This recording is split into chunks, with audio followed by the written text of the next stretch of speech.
And the more of these I have, the more stories you're going to get. So. Hey guys, thanks for tuning in to another episode of the Grad Matters podcast. Today we welcome on a very special guest, Shane Bonifay. Shane Bonifay is an ex-professional wakeboarder from Florida. He's invented a couple tricks. He's starred in a bunch of video projects. He was an integral part of the Pointless Posse, which was a crew in the early 2000s, which consisted of a bunch of professional riders. So we talk about those days of wakeboarding back when he was a pro, and then now what he's up to these days, still involved with the industry. If you guys do want to support the podcast, make sure to jump on that Patreon. You guys can see who the guests are early, and then you guys can submit questions to have me ask them on the podcast. And also, if you guys, rate that podcast 5 stars on Apple and Spotify or wherever you guys listen to them, that helps a ton too. And then as well as sharing on social media. It's huge. Definitely helps out a lot. So appreciate all you guys doing that. Hope you guys enjoy the episode with Shane. Thanks. I approve waterboarding. They're talking about wakeboarding. The thing about wakeboarding, every trick is an invert. Backside. Air railings. A new dimension. All right, we're back. Another episode of the Grad Matters podcast. Today we welcome on a very special guest, Shane Bonifay. How you doing, Shane? I'm doing good. Yeah. Good to have you on. Glad to be here. Glad to have you. So you're rocking the OG Pointless shirt. I noticed that when you came in. We'd love to see that. Dust her off a little bit. Yeah. Start off with 2 quick questions here. One, favorite grab. I think my favorite. I think I like to do a melon the most, like the stiffy melon, like The one way up in the air. Yeah, that one's most fun. But Okay. the one, I think it's like taipan, or it's a front hand through the legs, toe side of the board. Okay. Like I like doing that one. That's a little tough bit. one. On a wakeboard to get through the legs? Yeah, 'cause to it's get so through wide. the legs. Yeah, Okay. I like that one. But melon stiffy sort of. Melon's a good one. Yeah. This is a big moment here for the Grad Matters podcast. Wake pants, yes or no? Of course, of course. The wake pants are everything. It's my everything. Got the man himself saying it's Yeah, no, it's official. They are working. They're back in too. It's wild how fast. Like, I wouldn't say how fast they came back in style, but how fast that, like, 1 or 2 people like a few years ago started rocking them, and now you see tons of vids. right. Yeah. So before we get into the early days and kind of run through your upbringing, let's talk about wake pants a little bit. Did you get a little bit of hate in the day for rocking the wake pants when they started? I think like shortly after. So like I would say one claim to fame is that I single-handedly started and stopped a trend, like from at 15 or whatever it was. But like, I mean, I wore wake pants, and then like within 2 years, like they were done and like embarrassing. And then so much hate, like from all of the wakeboarders were just like, those things are so stupid. And that lasted for like 20 years until they came back in style. And now, like, the boys are back wearing them on the cable, like Wesley and even Nico and Felix. Those boys are wearing them at the team shoot. And so what was the inspiration for rocking them in the first place? So at that point, I rollerbladed a bunch and was like super into aggressive inlining, and nobody would ever wear shorts, like rollerblading. So I was like, why do we have to wear shorts? Like, I could make a pair of pants that were, board short material or whatever. So I remember like I wore pants a few times, and then Jet Pilot was like, hey, we could manufacture those. Like, would you wear them? And I think they did a short run the first time, and they like immediately sold out.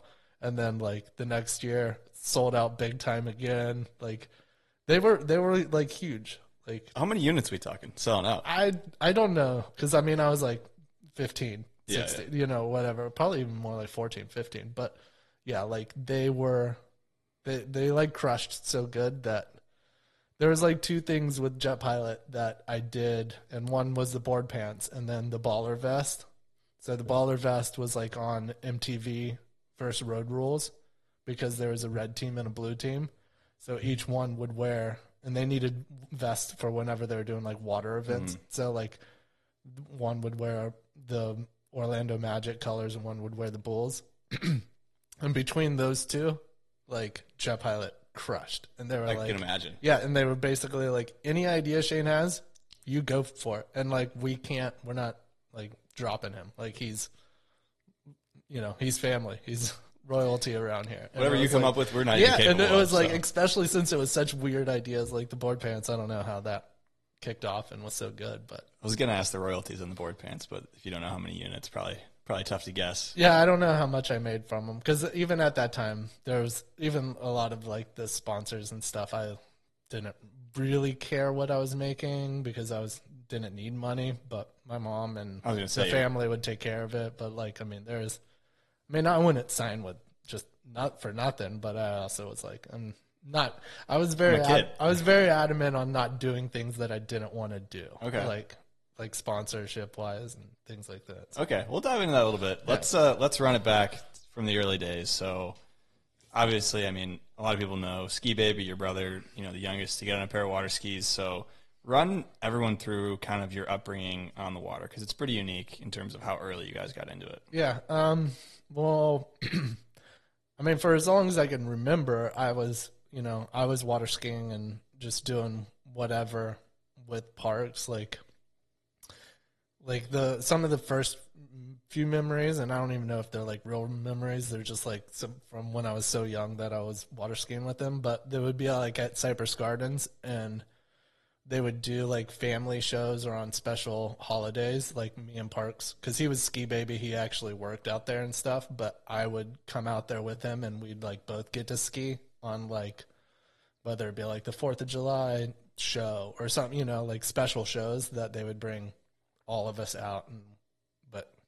So that's like the beginning of it. And then, yeah, after that it was like barefooting and water skiing, like just whatever. Just on the water all the time. Yeah, just trying to do whatever. 3 event was like big. That was like some of like the first like major memories of competing water skiing style stuff. Like we were into 3 event. Me and Parks were like, but I mean, I guess that was probably at like from like 5 or 6 to 10 or something like that. Okay, and where were you guys at in Florida? Where do you live?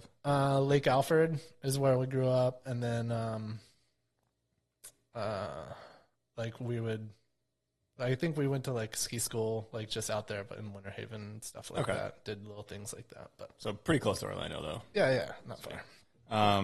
So when you were born, you had a little bit of, I don't know, an issue with water. Is that a fair thing to say? Because probably some people are expecting you to break the Ski Baby No, world yeah, record, right? well, no. So I was like, I was sick. Like my mom didn't know what I was allergic to for a long time. So for the first few years, I was like pretty fragile, or they weren't trying. And with what they went through with Parks and Ski Baby, I doubt that they were trying to do it again. Like they weren't like, okay, we can beat it, because he was already like so young, like 6 months, 5 days on the boom, and 6 months, 29 days behind the boat. Yeah. So it was like, I don't think that they were worried about breaking it again. And at that point, Parks is like 2.5 and has been working at Cypress Gardens full time, so like they were like, okay, we don't need another baby wakeboarding or water skiing. So they didn't push for me, but they wanted me to get into it, but I just didn't. I wasn't like trying, like, I don't know. I was young. I think they said I was water skiing at like 3 or whatever. So incredibly young still. Yeah, still young. But like every time we went down to water ski, I just wanted to swim. Like I wasn't like trying to. Just love the water. Yeah. Okay. Did you ever, I mean, you probably figured out what you were allergic to, or? Yeah, it was eggs and wheat, which is real crazy because everything has eggs and wheat in it. And it was like, there was like times where I was like hospitalized. My mom didn't know why. I would just like go blue. But I mean, I don't know how long it lasted. Not very long. So you grew out of it or whatever? Yeah. Like I think it was just a young, like I think by the time I was probably like 3 or 4, it was like already past it. But as a baby, like they were just like, yeah, different things would happen where I'd stop breathing. So. Oh, stop breathing. No big deal. Yeah, no biggie. But yeah, I mean, it wasn't, I mean, I don't remember it being a huge thing, but that's probably because I was, less than 2 years. Okay, so you guys were in a 3 event because wakeboarding, not really a thing. Yeah. And I barefooted whenever I was real young, quite a bit, loved barefooting. And then I wanted to compete in a barefoot tournament, and you had to step off of a ski, and I had to basically learn how to ski to barefoot. So I was like, I had to learn how to slalom so I could step off the slalom so I could barefoot. Okay. Was barefooting back then like the coolest thing? For I mean, for me and Parks, for sure. Whatever Parks was into, I was basically following, Okay. right behind him. But, I mean, Mike Seipel and Ron Sharpa, like, yeah, those dudes were barefoot. Ripping. Yeah. Peter Flack, those dudes were legit. Okay, so when you did get into 3-event, though, which would you say was your favorite? Because Parks got into 3-event, then you kind of followed, I'm assuming.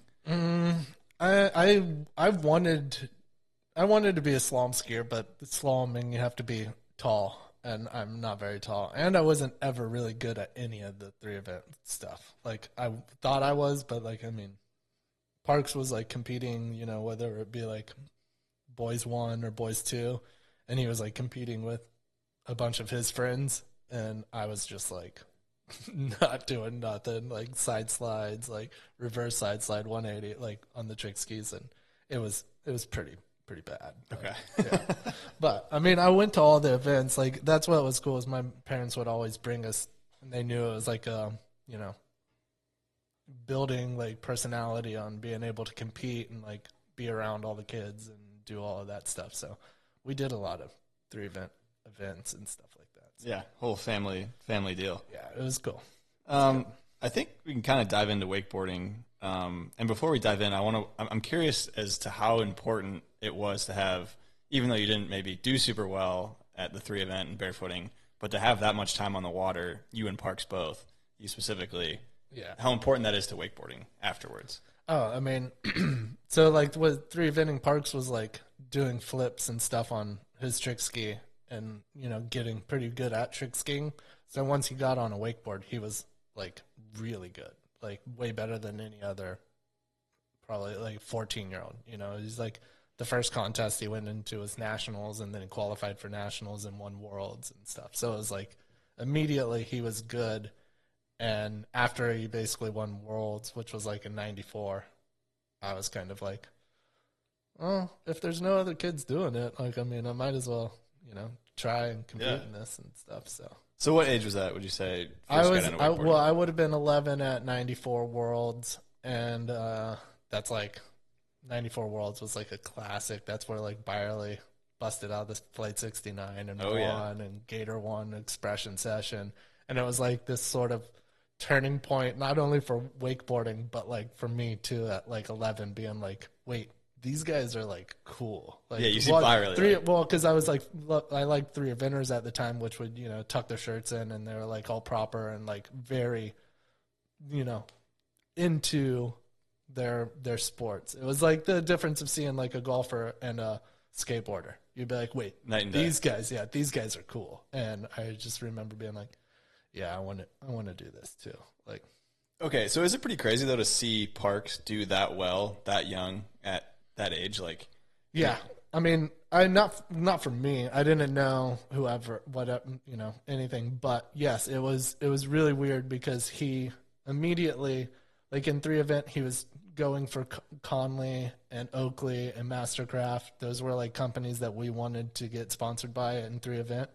So for like 3 years while he was doing that, his friends were getting sponsored, nobody else was. And like, and then like within wakeboarding, like after one event, they were like, hey, we'll sponsor you. So it was like, oh, there could be something here, and he was super into it, and I was too. Got some natural talent, obviously. So yeah, and there wasn't a lot of kids doing it. It was like such a young sport still too. Like there was like, Hunter Brown and Randy Harris were like the ones who was wakeboarding. The other younger cats doing it. Okay. Back then, what kind of boat or what boat brands were you guys riding behind, either at your place or friends? We had Mastercraft at that time. I want to say like probably 190 or 205. I don't know really what it was, but I remember like Scott Hussey came down and he brought a 2001 Nautique, and that was like a game changer. Like, and he brought like a waterbed to fill up in the back of it. So it was like, this is what a big wake looks like, and it was like, game changer. Huge to put a little weight in that bad boy. Definitely game changer. And I don't think we even, I mean, forever they designed boats to not have wakes, and then all of a sudden they were like, oh wait, let's put big old bladders in them. Like, yeah. I mean, that's what it was, is water beds. Like you would put a water bed or like concrete, like 5-gallon buckets, like in the back. So So before we move on to, because you get your first pro model very quickly and get sponsored, but before that, how influential were both your parents in your guys' upbringing, getting you into water sports, kind of getting you into that mindset of water sports and wakeboarding? I mean, 100%. Like, we wouldn't have been water skiing if it wasn't. I mean, we grew up at a ski school. Like, so it was the only thing I knew. Like, we would only just play on the boat and go to school, come back home, and there was literally somebody that was one of the instructors that would have to take us wakeboarding or water skiing directly afterwards. So it was all we knew, but they were very supportive in getting us like ski school, like going to like Chuck D ski school and like getting better at 3-event. Because I think that they still thought we would be like show skiers. So they were like, let's get them involved on all aspects of water skiing, whether it's wakeboarding or barefooting. Okay, but there wasn't any pushback from your parents when Park started wakeboarding, and then obviously did super well. A little bit, but not like a lot. Like once he had sponsors, it was kind of like, okay, that's a given. But like at first, it was kind of like, wait, we've been trying to be 3-eventers for so long, and we had so many friends, and you know, my mom's dad's friends were all their kids 3-evented, and then out of nowhere, like at the turn of a switch, we're like, yeah, we're actually gonna want to wakeboard. And it was like, are you sure you don't want to keep going for 3-event because you guys are getting good, you know, you're starting to get podiums? And it was like, well, you just wait and see, mom and dad. Yeah. So Parks is riding, doing super well, you're getting into it as well. When do you start competing and again doing well for your age? And I mean, the next year I was like, would do a few events, you know. I think I went to, I don't know the events. I remember there was like the Ohio Open or like this event that there's like only a few that had junior men's or boys riding at it. So it was like few and far between. But I mean, even when I wasn't like competing and that good at it, I would compete at pro tours, like, because you could try out on like Thursday or Friday and just ride and, you know, not make quarterfinals or whatever. But my mom and you're all going. My mom and dad, yeah, we were already all there, and they were like, put me in because once he's good enough, he won't be nervous to compete in these because he'll already be past like caring about how he does, you know, like he'll. True. So it's like, I mean, I remember I competed for a year or two, just like never qualifying or anything. So just getting the nerves out though. Yeah. So when did you get attention from your first sponsor? Like I piggybacked Parks's sponsor, like Conley, for a little bit, and they like, I mean, they would just give us boards and stuff, but it was like Jet Pilot and Liquid Force. I still even like piggybacked Parks on Jet Pilot, but I think he ended up doing something else, and I stayed on there, and they were like a bit more supportive. But like the first time I sort of had like a feeling of, whoa, they care about me more than Parks, was Liquid Force. All right, let's run through that kind of situation because that's a pretty unique story, right? Yeah, I mean, it was really cool because I was young and Liquid Force had just came out, and they, like, I want to say it was like 96 or 97 Worlds. They had a big unveiling in the lobby of the hotel. Like Jimmy Redmond and Tony Finn came out. Sorry. There'll be a few more of those, don't worry. Yeah, no, it's coming. So they came down with all of these boards, and they just left Wake Tech.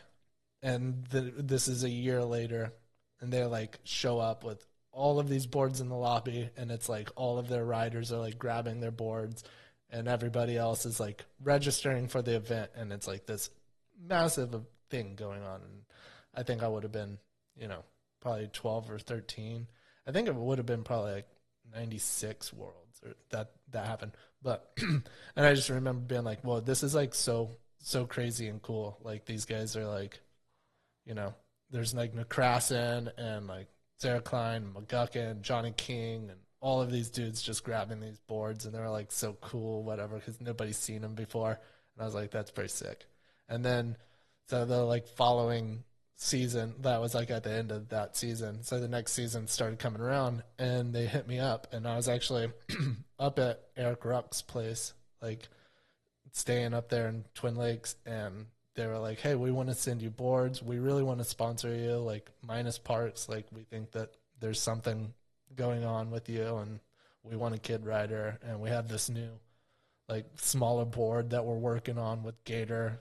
It's like this, it's called the Squirt. But we don't have that ready yet. So here's a few boards that they sent me out, and it was like the Free and the Fly, which was like their honeycomb version of a board, which was a Fly.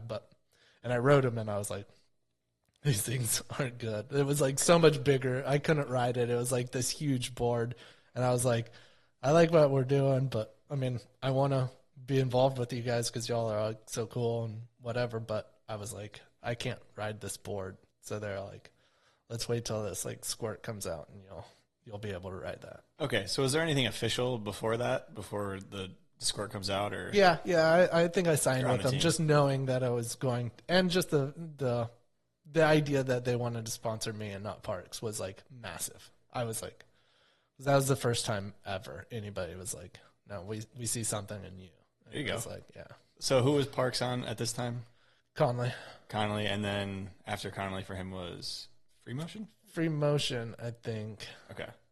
Yeah, I think it was on Conley. Yeah, and then Did went any to of Free these, Motion. Yeah. any of those companies after you're kind of hooked up with Looking For Us kind of come after you and say, hey, maybe we can get both of them on the same team or whatever? Well, or no? Free Motion was like basically owned by Liquid Force. It wasn't owned by Liquid Force, but it was owned by like a parent company. Okay. So it was like, but that was even still years later. Like that would have been another few years later. So it wasn't. It was Parks was like all on board for me doing my own thing. He could see that something was going on, and Hell yeah. and it was pretty cool. So, Sick. So but they didn't ever. Try I and mean, poach most companies always stood away from me and Parks. Like Mastercraft was the only other one that we both rode for at the same time. we'll get into that a little bit later. Yeah, but yeah. So as you're getting into wakeboarding, obviously you're coming from the ski background, and it's a new sport, so there's probably not a lot of household names per se, but you mentioned in the lobby there were some big names that you probably thought, these guys are pretty cool. Yeah. What were some of the names back then that as you were getting older and you're 14, 15, 16? I mean, obviously there's like Gator, Byerly, and like Darren Shapiro, but like I remember thinking Drew McGuckin and Sarah Klein, like they were dating at the time, and I was like, that's so cool. Like they're both pro. He's got a girlfriend, Like, he's a and they're both wakeboarder. and it was part of Byerly's crew. Like Byerly had like his like 5 or 6 buddies. Like Krasen was like the coolest. Like just that whole squad, and like was I don't know. Those guys were, Looking up to even them. like Jeremy Kovac. Like I remember I had Jeremy Kovac's poster on my wall for a long time. Like Jeff here, like there was everybody back then. Like even Zane was like good friends with Parks, and Murray was like coming up and getting good. But like I remember being like Kovac came to the ski school, and I was like, this dude does the biggest mobs out into the flat, and he's like cool. Like yeah, it was. But like there's tons of names I could go on through. So a lot of good ones in there though. Yeah. Byerly crew is the Byerly crew was like the original crew of wakeboarding. Like they like well, they kind of started it, right? Like that's yeah. they didn't start wakeboarding, but yeah. They started the coolness of wakeboarding, because Yeah. even before then it was just all trick skiers that started wakeboarding. Yeah. Like Darren's and Court Picos and whatever. Not Eric board sports Perez's. guys, water ski guys. They were water ski guys and then Byerly and those guys were like, teenagers. They weren't teenagers. They were like young 20s that were like badass. Yeah. like I fucking loved those dudes. So what's the age difference between you and Parks? 2.5 years. 2.5. So what's it like to see him win the X Games at such a young age? I think he was 14.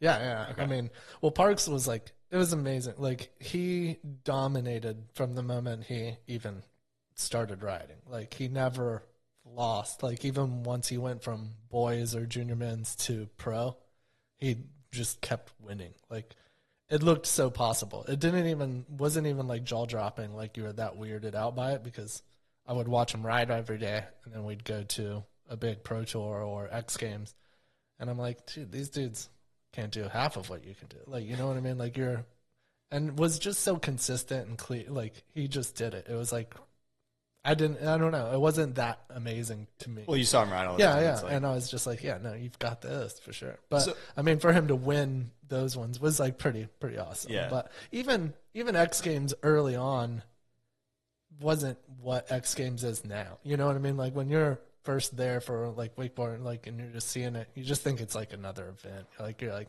whatever. You don't realize 20 years from now, X Games is going to be our Olympics. Exactly. It's just us doing. It's like an event that has a whole bunch of sports, and we're one of them. And yeah, we're just one of them. Cool. So did you ever feel pressure, since he was doing so well, to also? I mean, obviously, you probably liked competing a little bit. Did you? Is that fair to say? Yeah, I liked it. I liked it a lot. But did you ever feel any pressure? We're going to get off Parks here in a little bit and dive into Shane. No, it's okay. Did you ever feel pressure to do as well, or I mean, it's impossible, right? Because because he was like so good. He was like Wonder Boy, and he was so good at the time. Like some of the tricks that he would just do, like he would, like a good example is like the whirly bird, like that. I think it was in Spray, I think it was Spray. But Bill McCaffrey does one at the very end of the movie, like in the credits, and it like you don't even see him right away from it. Like he does this whirly bird, and like it was just a weird trick. We're like, whoa, what was that? We remember rewinding it and watching it again, and then like literally Parks like went out like the next day and wanted to try it, and like made like the second or third one. Like he was just so good at it. Yeah. Emulate it easily. Yeah. All right. So Shane Bonifay, wakeboarding pro tour. When was your first big win, or your first win, I guess, on a pro tour? I think. Is it 99? I think the first one. No, I don't. Yeah, it's probably 99. But it was like I think I won an America's Cup, which wasn't technically a pro tour, but it was still an event that like a lot of the other pros were at. Okay. And I won that. And then, I mean, I don't know. You've done your research. It was 99 pro tour, Fort Lauderdale. Okay, Fort Lauderdale. Yeah. So, but I mean, I think that might have been, I think it was like called America's Cup or whatever, but maybe it was that. But yeah, that one was. It's got to feel pretty good. Yeah, it was really cool. Like, I mean, I was always getting close, like getting in there, like not quite, making even finals, but even if I can make Saturday or whatever, and I was like, all right, and then, slowly make it. And You're in like, the mix. Cool, I got a finals, like I made it, and then, most of my wins always came from me just making a run and then everybody else following. So it wasn't ever like I made my run and was like, yes, I just won. It was like, all right, we need a lot more variables to happen for me to. They don't ask how, they ask how many. Yeah. And you tell. That's all that matters. In that day, because now you win, your brother's winning, was there any negative attitude towards the Bonifay brothers at all? Of like, these two young cats are coming in, we're fully grown adults, and they're kicking our ass.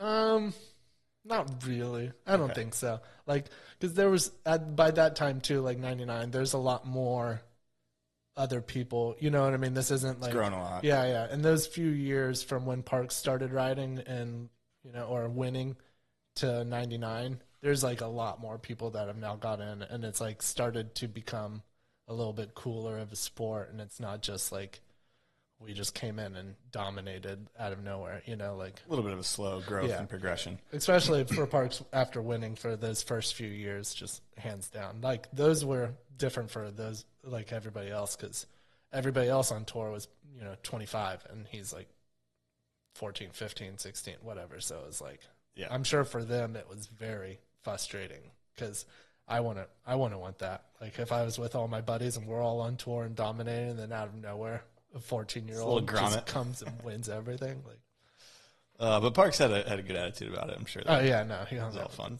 Quite a bit. All right, so early 2000s, you're doing well at contests, probably picking up a bunch of sponsors. What's your kind of sponsorship look like in the early 2000s besides Liquid Force? I mean, I know that there was like Jet Pilot and Liquid Force were sort of like the main ones that I was going at. I rode for Oakley. That was pretty big for a little bit there. And me and Parks were actually both sponsored by them, so that was pretty cool. Trying to think of some of the other ones. I rode for Reef for a little bit, but not like big time sponsorship. It was just sort of whatever. And Mastercraft was probably giving us a boat between both of us, and yeah. Okay, so when was Mastercraft? Because did he join before you, or was it like both at the same time? I don't know. Early I think 2000s? I'm sure he probably had a deal before me, Okay. but then it was like I also was there, and they could sponsor me without having to give me a boat because we Two both for one had the deal. boats. Yeah, two for. There you go. But yeah, I mean, there was a lot of little ones. There's like, I mean, Oakley. Like, I signed with the Oakley shoe thing that came out of nowhere, which was like super weird, and they only did it for like a year or two, but they tried to do shoes for a little bit, and it was like, I remember being young and not wanting to do it. Like I was about to do it, and then they unveiled the shoes, and I was like, those things are so ugly. I'm out. And my mom was kind of like, they're offering you like a very good contract right now. What is it? What is it? I mean, remember? I know it was. It was a good contract for probably a 14-year-old or 13 or whatever I was at the time. But it was like, I don't want to do it. Like, I won't wear those to school. And she was like, no, you don't have to wear them anywhere else besides at a wakeboard contest. Like, and I was like, and then she was like, and it's also they're signing you now, which the wakeboard season doesn't start again until April. So you got like 6 months there, and then 6 Of just months money. of just on, yeah, and you got to do this. And I was like, that was like what I was saying. I didn't want to do things that I didn't, want to do. Like I wasn't going to do something just to sign with the company. I wanted to like the brand. Yeah. And I liked Oakley, but I was like, these shoes are fucking ugly, like crazy. I called them like, they were like Bumblebee. They're like yellow and black striped, really bad. And I was like, not doing it. And they were like, my mom's like, you should probably do it. Well, there's a reason it probably didn't I mean, last, I think though. it was like probably like 10 to 20 grand for like basically the 6 months of having to wear. Oh, the shit, margins. okay. Yeah. I mean, it was a good contract, but I mean, especially for 14, 15. 14, 15-year-old. And my mom's kind of like, I don't think you even realize how much this is. And I was like, I'm not going to wear stupid shoes. And she was like, You're going to wear these yeah, shoes to the you're going to contest, wear honey. these. You're going to wear these like a few days a week. Okay. Speaking of shoes, Vans Triple Crown, 2002. Kind of set the scene of your approach to rail riding maybe a little bit before this. I mean, like I was saying, like Byerly and all those dudes were like hitting rails, and even us just sort of being super into like Chase, Hefner, and Staker, and those boys had like their whole little crew, like the new crew back then, and they were like hitting rails and doing cool shit, and we were just trying to mimic them and do that same thing. So, I mean, we'd probably build rails in the yard, like whether it's like little flat bars or rainbows or something like that. So, Okay. So building rails back then on lakes, what lake were you guys living on, or are you living on, I guess, at this point? Still the same? yeah, it was Lake Haynes and in Lake Alfred. Okay. And can you just build rails out in your front yard? Yeah, that nobody was really on the lake much. We lived on a really big, like I don't want to say really big lake, but big for Florida because most lakes are pretty small here. And then we were at the end of like a chain of like 8 or 9 lakes or something. So nobody really came on the lake that our ski school was on and stuff like that. So we would just Pretty build. chill. Yeah. And we had like a big, it was like right next to the dock, and we always had like a slalom course and jumps out there. So building a rail wasn't anything too crazy. Yeah, nothing out of the ordinary there. Yeah. So back in the day, those are stiff boards with fins. Did you guys kind of realize you were being hindered or limited at all by like how unresponsive these boards are on rails? It wasn't a Not at thought. all. Yeah. I mean, because that was always the second thought to actually wakeboarding. Like you weren't. There was the idea that you could like take a snowboard out and like hit a rail, like, but like you weren't. It wouldn't gonna, work. yeah, you weren't going to like subject having a decent board with channels and stuff that would work. So Yeah.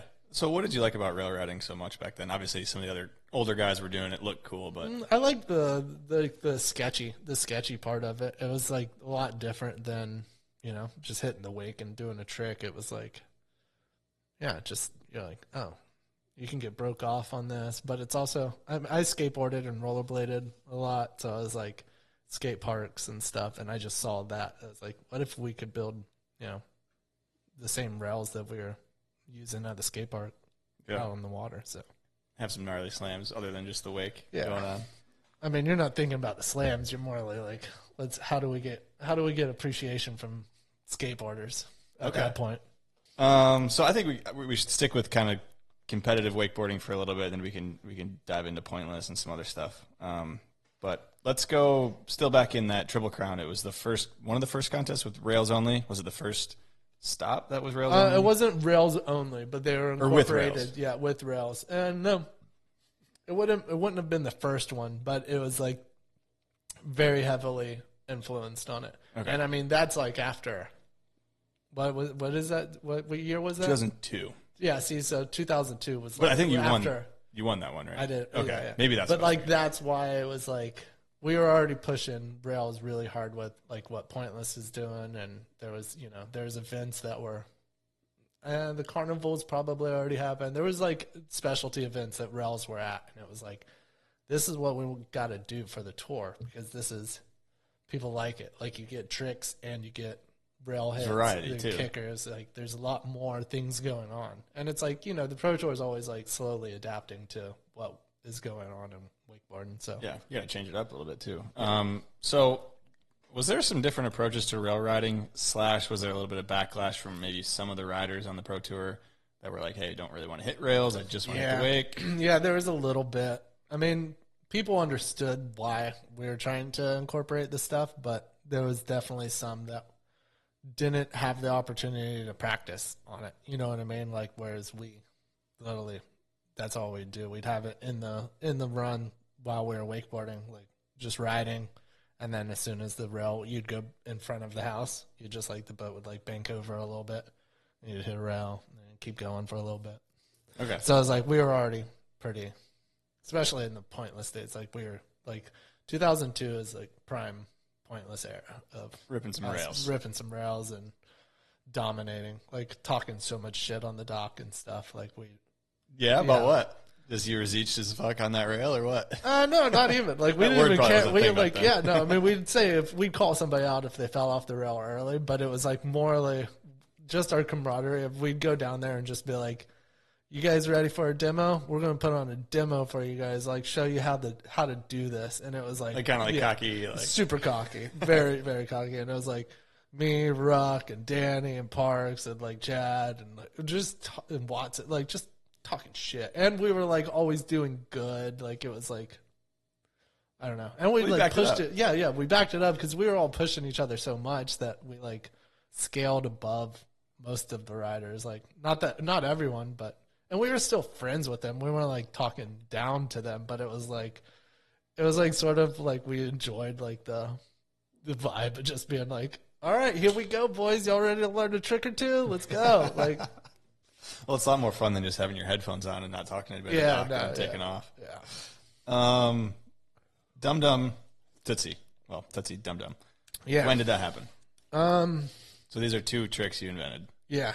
These are my claim to fames, besides the board pants and everything else. There's plenty, dude. No, so the Tootsie Roll happened early. Like I want to say that was like probably 13 or 14. Like that was just a crazy. I would do like on the trampoline when you would do like wake or like horse with somebody, and I couldn't spin right on the trampoline, like so I would always spin left, like so even if they did like a chromo, like okay, no, do a chromo, I would have to do like a dum dum, but they were like what, like, but nobody was like mad about you're still doing a front flip 360. Yeah, I just had to go the other way first. I had to do the handle pass first, and then like I did it. We did that a bunch, and then somebody eventually was just like, has anybody ever done that on the water? And I was like, I don't know. I don't think so. Like front roll, backside 180, and they're like, you should try that.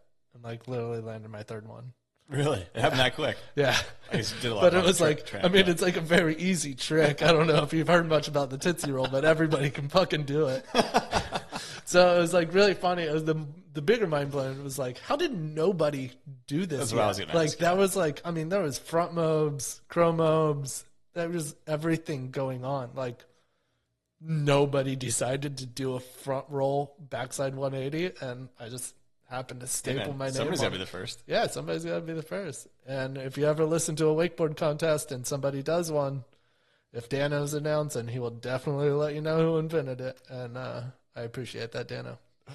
Dum Dum. So when did Dum Dum happen? Dum Dum happened because I was playing, me and Parks were riding doubles, and I thought I could beat him with the Tootsie Roll. And I'm pretty sure this is probably when he learned a Tootsie Roll, but we were out riding, and I did a Tootsie Roll. And he was like, oh, shit, I got to do this trick that you invented. Like, probably still hadn't done it, like, for months after that or whatever. It was just like, no, stupid trick. And then he did it, and I was like, okay, my trick. And then I was like, Dum Dum, and made a Dum Dum. And I think he fell on that one, so I probably got my first letter ever against Parks. But no, like, it was pretty funny. We were riding doubles, and So naming Tootsie and Dum Dum, how's like the naming process of your own trick work? And you just ripping some candy out of the backyard. Well, that one's. I mean, you got a 13-year-old naming a trick, which is never going to end well. Like mind frame's pretty far off. But it was like it was a roll, it was a front roll, and I was like, what is it? What do we call it? Like front roll, like something roll, like roll. And I didn't want to go with the stupid, like front roll to blind, like which would have been so much better. But no, and then somebody was just like, what about Tootsie Roll? And I was like, it was probably right around the time the song Tootsie Roll came out, like, or whatever, and I was like, yeah, Tootsie Roll. And then Dum Dum was still off of the candy, but I just loved the lollipop, the Dum Dum. So I was like, well, those are the ones you get the dentist or not yeah, the dentist. okay. Yeah, no, that's Those, the dentist office lollipop, best and they're ones. the best. They're so cheap. Get like bag for like $3, like 50 of them. Like, but yeah, no, I mean it's still a good lollipop to this day, and I liked the Dum Dum because it was like you didn't know what a Dum Dum was unless you knew the lollipop, and you're like, okay, he named it after the lollipop. Yeah. But like if you didn't know the lollipop, then you're like, Dum Dum's just like a funny name, like. So how do you like submit that to anyone, or is it just kind of like, all right, has someone landed this before? Oh yeah, nope. Shane did. He named it Tootsie and Dum Dum. Yeah. Well, actually, back in the day, it used to be you would have to video it and submit it into like the association. I don't know if it was WWA or whatever, but like you'd either have to film it and submit it, or you would have to do it as your wild card in an event.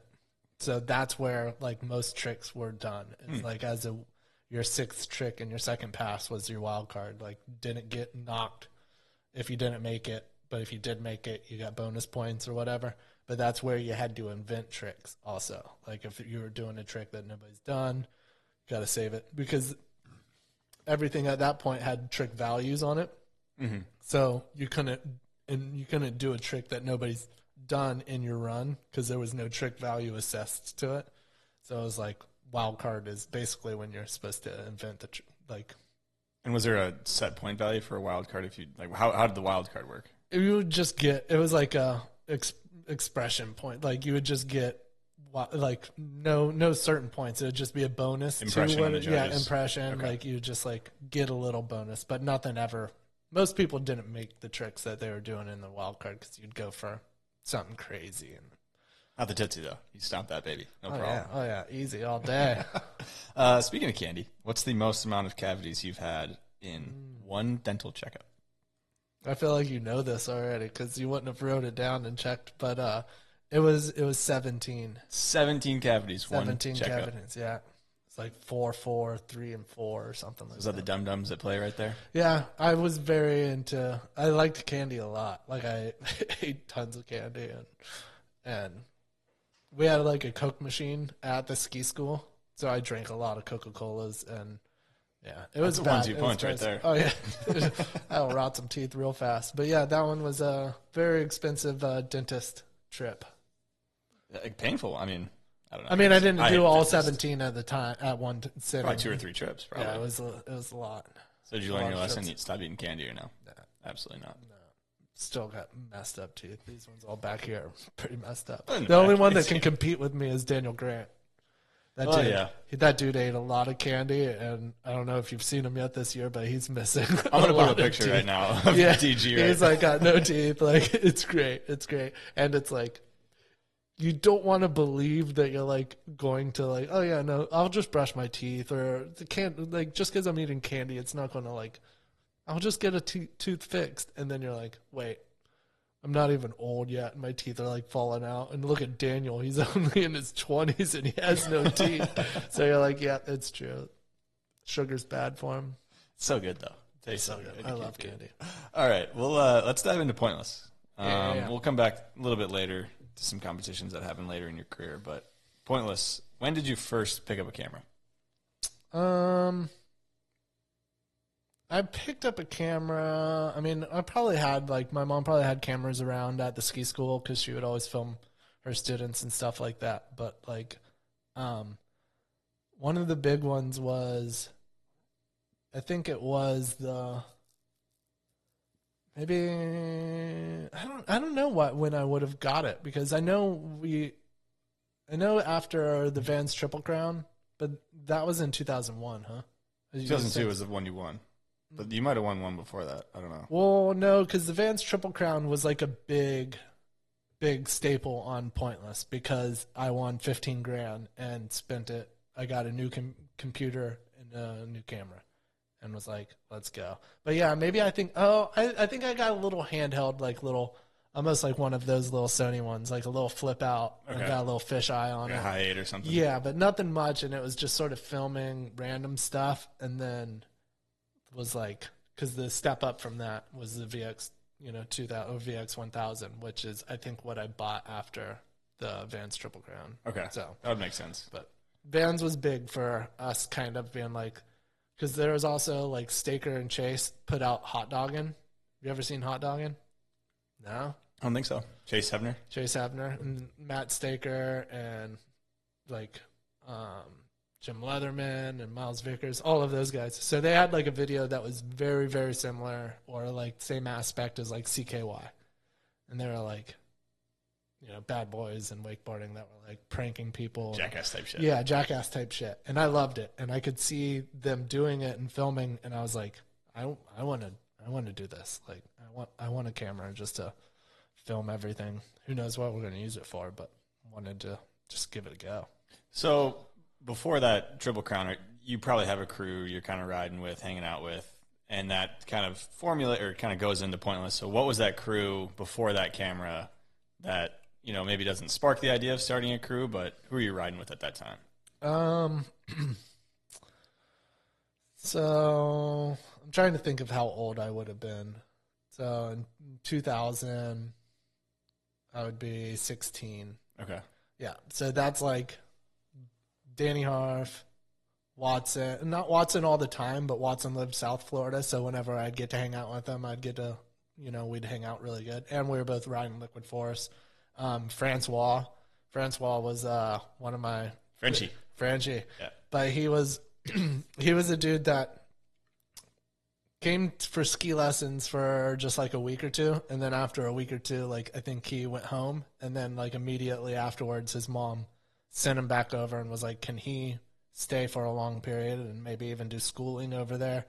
So it was like he was like basically my best friend that lived in the house, and we just wakeboarded quite a bit. But he was the shit. Taught me how to be an asshole and talk a lot of shit and all of that. So, but there was Danny. Danny was one that I was like really liked riding with because he was just, he was like I remember when I first met him, I was better than him, and then like progressed so fast. And it was like, oh, I got to hang with this dude. Like he's in my level and style wise and badass, like same age. And it was like, okay. So, Right. but then, that's when we were all meeting and hanging out, like Grubb and Chad and like the whole squad. Like Nick Weinerker was hanging around because he was a teacher at the ski school. And Ruck, I already knew Ruck for a long time. So Ruck was probably almost even before Danny. and same time as like Francois, even before Francois. But All right, good amount of guys, but no like official squad or anything like that. no, I mean there wasn't an idea. There was the idea of us trying to do something, but it was like far-fetched, like. And even at that time too, I probably didn't like Parks. Like I was like, fuck that dude.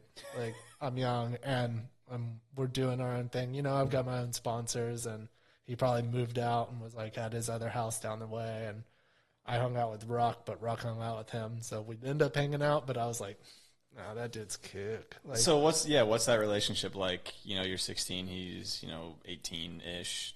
yeah, Probably making a ton of money. I think from like 14 to 16, I was kind of like, I need to separate myself from Parks because he was like such a icon and like such an image. I was like, if he's doing this, I've got to go a little bit different, or at least I can't be piggybacking on his stuff still. And like, and I could see it like the more I did, brands or magazines would sort of embrace it. They'd be like, oh, this guy's, you know what I mean? Like you could see if I wore baggy stuff or dyed my hair or did something, and they would like post it. And I was like, okay, I'm a lot different than him. Like I can have an image in this and not have to be. I'm still talented in my own right, skillful. Yeah. But I can go down a different lane than Yeah. him. Were you resentful to him at all at that point? Or was it just... Not resentful, but I mean, he was already so successful and pretty badass, and like it was just kind of like even the early days of Pointless, all of us like, because it wasn't even Pointless at that time. It was just like what we were trying to figure out what was going on, and we were like, Parks isn't in this. Like this isn't for Parks. Parks is already something. This is to show everybody who we are, and we're like, if we put Parks in it, he's just going to overshadow everybody. He's already badass. Like, we need to have our own video of us, like, coming up. Okay, so I think that's something really interesting to talk about. So when you get the camera, you're kind of formulating the crew, like you're saying.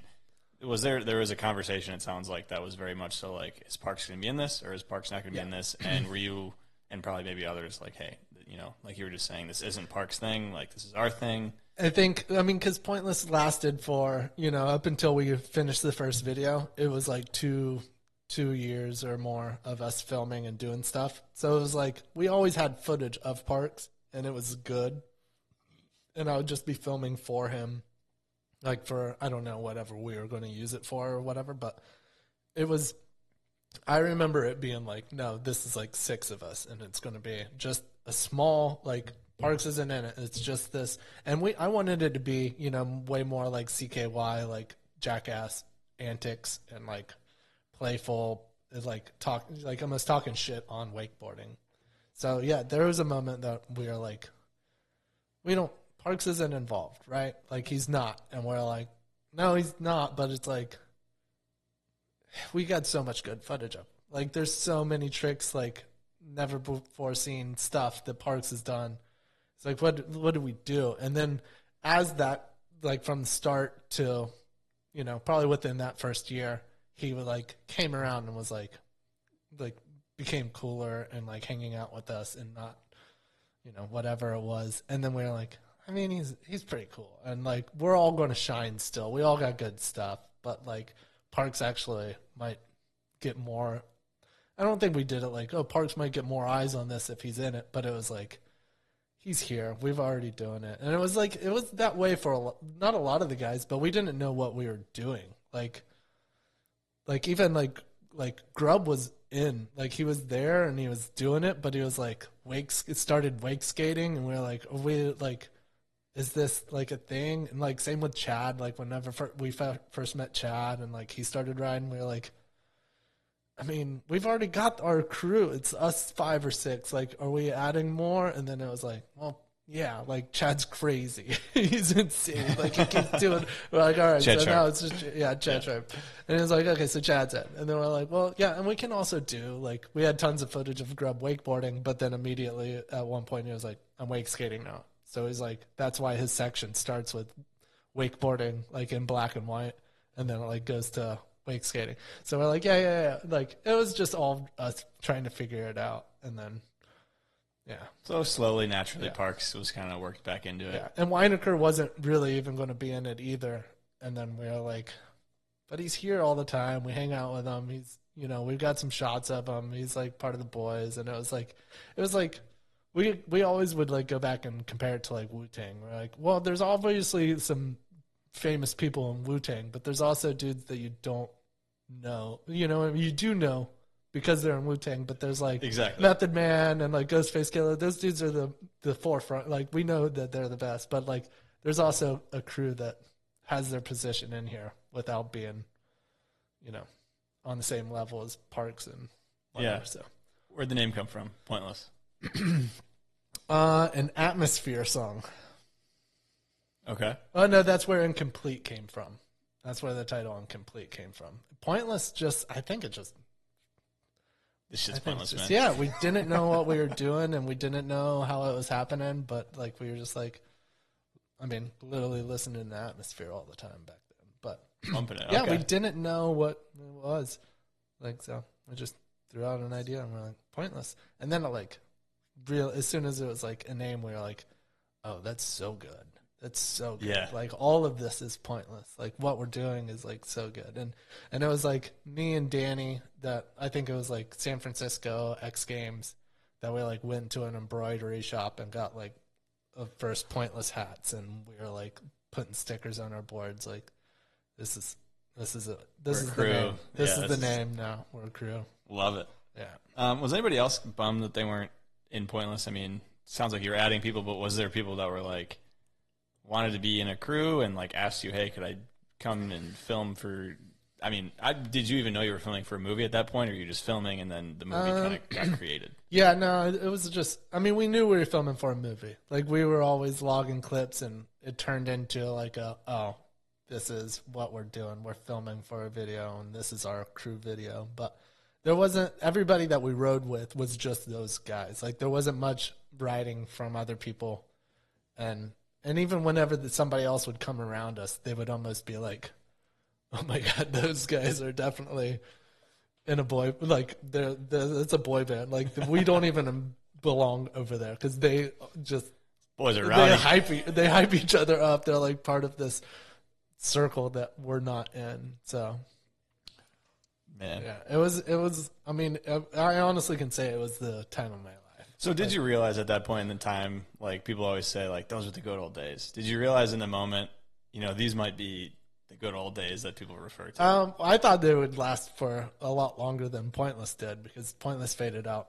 fairly fast. Well, we just didn't keep making videos, but it was like the crew's always still there, Yeah. Like, but we thought it would. I thought no, we didn't know it was the good times when we were in it, but we were having a blast while we were in it. That's for sure. Like, Yeah, we'll talk about the end of Pointless a little bit, but not the end, but Yeah. not making more videos is what I'm referring to there. So what was fascinating to you about the filming and editing process so you get a camera, you get a computer, you're kind of the brains of the filming, editing, we're making a movie type I was deal. just like the point and click guy. Like I really wasn't like the one manufacturing it all. Like everybody was very involved with editing their own sections, Really? filming, being the whole part. Like everybody was like filming and doing it all. Like I just got stapled with it because it was at my house and I had the computer and. Well, without you, it wouldn't have happened, right? Yeah, I did put it all together, but everybody was pretty, by the end of it, it was like all pretty equal. It like went through its phase. Like for Incomplete, like everybody was like, we'd wakeboard all day and then like come back to the house and be editing and hanging out and partying in our room, just playing video games. Like there's like a time lapse in Incomplete where it's like all of us in that room and there's like the laptop or there's the computer, there's a video game and then like 2 bunk beds, but it's like we're just like Futon over here. everybody's just cycling around. So we'd like work on Ruck's section for 20-30 minutes and then he would swap out and like Danny would come sit in and we'd like be TDing with his and like dropping shots that we got that day. So everybody was like super involved and it was just like sort of me that was like clicking. Like Okay. yeah. So you guys are all editing together. That's fascinating, Yeah. I think. Yeah. you were the point and click guy. What's editing like back then? I mean, so you were filming on what, the VX1000? Yeah. VX1000, VX2000 by that point too. We got a VX2. Danny bought one, so he was like committed. Yeah. Once you had like something in the game, you know, like I think he bought a VX2. Actually, yeah, he bought a VX2000 because we were filming the picnic tables, and Grub, like picnic tables are lined up like this, and Grub, the boat's out here, and somebody's hitting the rail here. Grub's on the inside on the bench part of the picnic tables trying to get the shot, and I think it's Danny, and he just like starts sliding off and coming right at Grub, and he just rolls in the water. Like with the camera. So like literally that day or the next day, Danny's like, let's go to the store. And he's like, just bought a VX2. And I was just like, let's go. And I was like, all right, cool. We got a camera again. We're back in it. Easy as that. Money was flowing back then too, I have to imagine. Yeah, no, it was, I mean, especially for, Big Money Harf, dude. Is that what you called him back then? Big Money Harf? Yeah, he did very good at contests that had a very large prize pool. Like all the X Games that he won and like all of those, like he was Pressure Makes Diamonds with Danny Harf. he would just capitalize every time that there was like a prize on the line. He would like, you're like, oh, Danny did it again. Speaking of the VX1000, you still got one at home, or? Yeah, I still have the original one. You got the original one? Yeah, and I got it tattooed. I know about the tattoo. Yeah. But yeah, I still got the original one. And actually, a little while ago, I did the LFG, which was Liquid Force Girls video. I went down to Australia with like 10 of the girls, and I used the old VX2000 down there and was like filming them for it because I wanted it like to be like sort of raw and gritty, like that old school skate video stuff. So. Better to use the OG camera with the tape rather than the filter that you throw on top of it. It's got to be the real shit. No. I mean, I can tell a difference in a heartbeat. If you throw a filter on the thing and try to make it look like a VHS tape or mini DV for that matter. So you guys are ripping some rails back then. Some very, personally, I would say hairy setups. Very sketchy. That might be liberal using that word, but what are some of the gnarliest slams from the era? Danny Harf takes the cake for sure. Like, we missed both of the shots because the fall was so bad. It was like probably a 5 foot high flat bar that was, let's say, 80 feet, 60, 80 feet, and just like pillars, like 4x4s down. And we had this rail, the incline that was like movable. And that incline was just made from this wide, like 3 or 4 foot ladder that we put PVC pipes on. So we like built this thing, and we just had it up next to the flat bar like this. But Danny was like, him and Chad just kept pulling it out like 10 feet. Like they'd make the gap and move it out like another 10, 15 feet and just kept moving it out. And they made it a few times. Like they made it, like it was a pretty big gap. And it's actually in, I want to say Boombox. Okay. And like you see, Justin Stevens has footage of him smoking, like wrapping himself around it. But so they hit it a few times that night, and then the next morning we go, and I think Danny went for it a few times, but like missed the rail. And then one time he comes in and just gets chicken legged, like coming up the incline, and just flies like straight like pillar, and he just comes off and just goes whoop and like wraps around the whole pillar like. And then falls off. Like, so like 24 miles an hour to like 0 right on the stomach and ribs. And it was like, it was brutal. Like we rushed him. We like brought him to the hospital and all of this stuff. Like, and me and Francois were filming, and like literally as he's coming up, both of the cameras, like he's midair and both of the cameras go down, and like one camera hits the dock and like I'm on a tripod. So it like, just does this slow dip like this. And then there was like ski students on the dock, and Francois is already in the water like swimming, but the camera's still recording. Like it's the best footage. I don't know how we lost this. Like it's so good. But the camera hits, so you just see like the dock, and you hear this little kid that goes, "What happened?" And his sister is like, he went off of that and he tried to make it to that and he didn't make it. And I think he died. And it's like quiet, like she's dead serious. Like, and Danny's just floating in the water, and like you hear people like, "You all right, Dan?" Like swimming out, and he like grabs him and pulls him in, and then like we get him to the hospital, and his parents show up at the hospital, and like see him, and he's just got scratches on his ribs, so they like take him home, and I drive up to his house and show his parents the footage, and they take him back to the hospital. So you were at the hospital, and he didn't get checked in yet or anything? He didn't get checked in yet. He's like just about to go in, and his parents show up, and they see him, and he's like just chilling, like just scratches on his forearms and his ribs, and they're like, "What's going on?" And he's like, "I had a crash," and they're like, "Oh, not like all Scratches? right." Okay, why are you at the hospital? And then like literally showed them the footage from the day, and they took him to the hospital again that night, and they were like, "He might have internal bleeding." We're like, "Yeah, we told you that whenever you picked him up and brought him home," but it was like, it was that bad. It was pretty wild. So was he? I mean, do you remember if there was anything that was wrong with him, or he was, No, he nothing. was all right? And you can watch frame by frame. He does this thing where he's like, he's coming into it. I like that. I'm holding my beer showing you. But like as he's getting here, his arms like reach out in front, and he like grabs the rail and like starts to twist himself. And then like when he gets close, his board hits the bottom of it and like spins him like this.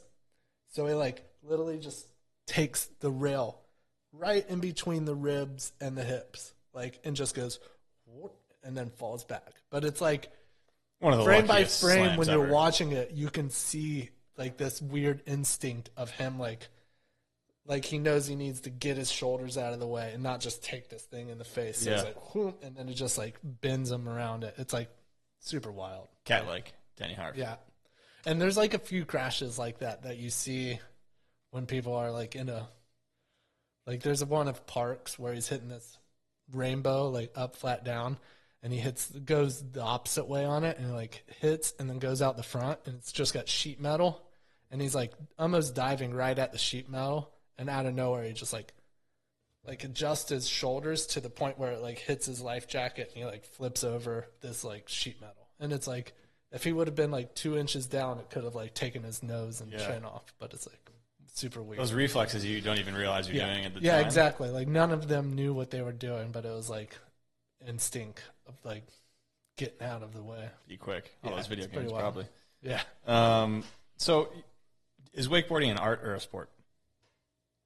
I give it 50-50 on both. Some people treat it like art. Some people treat it like a sport. And that's totally whatever way you want to do it. You know what I mean? Like, Eye of the beholder. I mean, even drawing can be, you know what I mean? Like some people is not treating it like art. They're just drawing something that needs to go in whatever. And then some people are like, no, this is an art. Like this is Mona Lisa stuff. But some people are just drawing to Sell something. show you a picture of something. You know what I mean? Like it doesn't always have to be art, but some people can appreciate it and do something more with it. Okay. I've always thought it was an art or like, yeah, just a way of expressing what you can do, you know. But I mean, it's a sport because you're eating shit. You're doing some heavy stuff. It's not easy. It's like you're trying your hardest out there and you're working. But Yeah, I agree with that. I think 50-50 is totally a good I just think some people might lean more ways, and it's not to say that the other one's wrong, but they want to treat it more like a sport, and some people want to treat it more like an art form. It's Neither's like, wrong. If you want to be competitive and win everything, and like, you know, not have fun with it, or I don't want to say not fun, but if you don't want to, you know, make it an art form, you just want to win some contest and solidify yourself in history as being Stomp some tricks. the most Yeah. competitive badass, no matter if it's rough water or cold, you know, cold weather. You're like, I can do this. I can do better tricks than you. I totally get it. Yeah, fair enough. Yeah. So let's dive into Incomplete a little bit more. So you're saying Grubb was shifting from wakeboarding to wake skating. Was he mad? Did you edit his part, or did he edit the intro? Or the intro, I'm sorry. Did you edit the intro? No, he was all involved. Yeah, he was completely involved. But You spelled his name wrong. yeah, no, yeah, what I right. was referring I to. know, right? How bad is that? Like something that it could go that far and still not get corrected. Like All those guys watching it. I know, it's so weird. It's so I've laughed about that for so long. Like brain.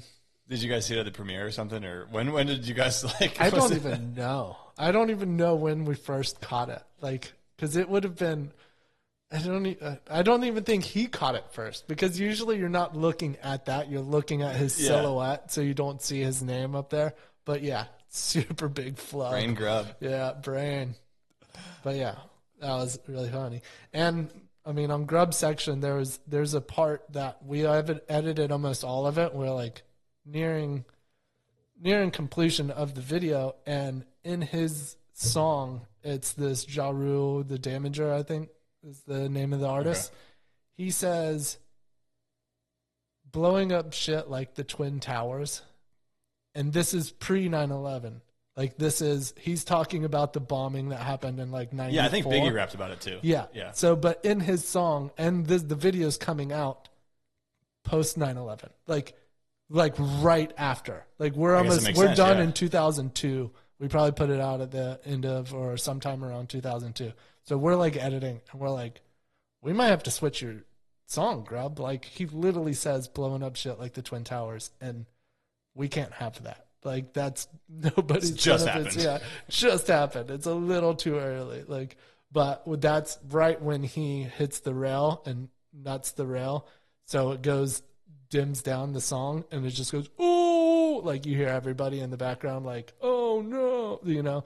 So we like just paste that over the whole thing, and it was like, all right, well that was an easy out. But I mean, literally the song, we were shitting because afterwards we were just like, and it probably was even a few months after the Twin Towers thing that we were listening to it, and we're like, wait a minute. Hold on. He just said, yeah, we can't run with that.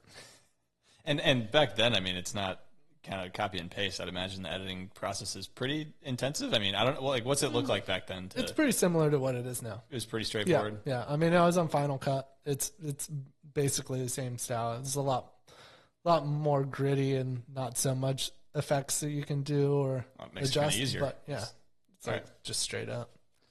Not putting tapes in, I guess, the TV and rewinding and all that. The hardest part of it is all getting the footage off the camera and organizing that, because if you're not recording it correctly and there's like time code layovers, it could go on forever. Nightmare stuff with tapes. The worst. So you talked about kind of the CKY influence of the hijinks, which is like the random B-roll clips of you guys messing around.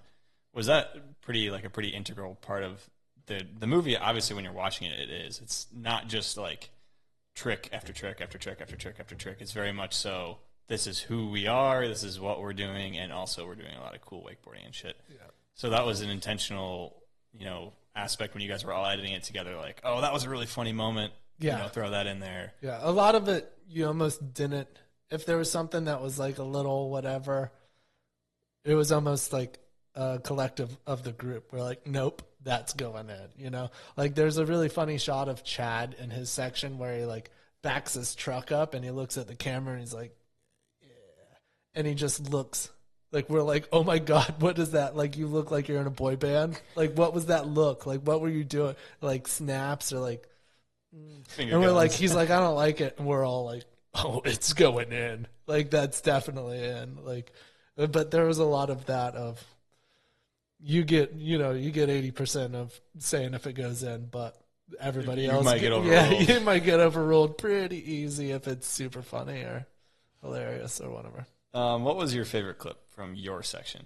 So any of the clips you had, you got a favorite?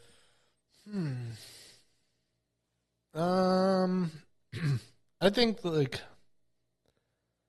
I can't think of a certain shot. I know I made a toe 9 that was pretty big out in the flats. I really liked. I think there was a nose press on the picnic tables with the handrail on top. Like I did like a cool tap on. I was really stoked on my section, but I was almost more stoked on everybody else's section. Like, so whose section do you think was your favorite besides yours? Probably Danny or Parks's. I'd say Danny's because I really liked Danny's like song, and like it was like, I don't want to say a breakout section of him, but it was like he's like, him and Parks have always been like my favorite wakeboarders, so it's like tough. And then Parks's was like, we can't end the video with the dude that we were hardly even going to put in this. Like, we don't want this. And then Parks's section is just Undeniable. hammers, and we're like, yeah, he gets ending section, but Danny, you can go second to last or whatever. But it was like, it was funny because we were like, dude, we don't even want him in this, and lo and behold, he gets the ending section, like the big tall rail that we do at Danny's house, like the 15, 20 foot up flat. I was gonna say that's my favorite clip of you is you did like boardy or lip or whatever. Yeah. I love that one. That was Yeah, sick. no, I like that one a lot too. Like, I mean, that rail was sick too, but that one's like just triumphed by Parks because he came off of knee surgery, hardly has been riding, not much at all, and we're like almost telling him not to hit the rail because it's really big and the landings are hard, and then he like backlips it, and then we're like one-upped everybody, and he's not even riding much, like just came off of knee surgeries and whatever. It was like, and then that was like basically where you're like, okay, he's got to go in the video. Got that dog in him. He's got to go in the video. Like, he's that type of, but like even Parks is the last like 5 or 6 sections, tricks on Parks' section is just like where it's like the ending of that Black Sabbath song is like, and it's just these slow-mo shots of him.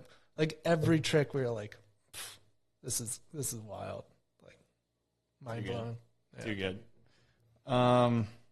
You have any idea? So like, how did the premieres / selling and distribution of the Incomplete movie, like how did that all go about? How did you figure that all out?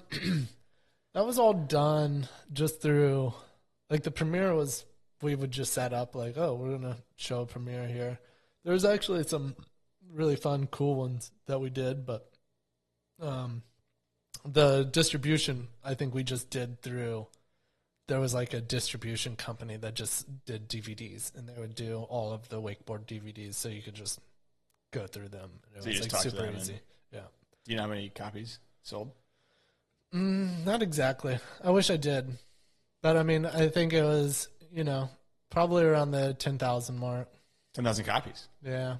I mean, I think we probably made a run of 5,000, and I think that went pretty fast. And then we probably got another 2,000 or 3,000. And I don't know if we did another 2, but I would say in between 7,000 and 10,000. Okay. And you guys just split that money up between everyone, or how's that work? No, we just like pushed it into the next one, like, because nobody was hurting on cash, like, and it's not like a lot, it's just DVDs that you're selling to a shop for $10. Yeah. All of the DVDs cost you like a few bucks to make, so you're making $5 to $6 a DVD, but it's like it wasn't a lot, and we paid back Danny for the camera, me for the camera, me for the computer. Basically paid everybody back for anything that we had invested.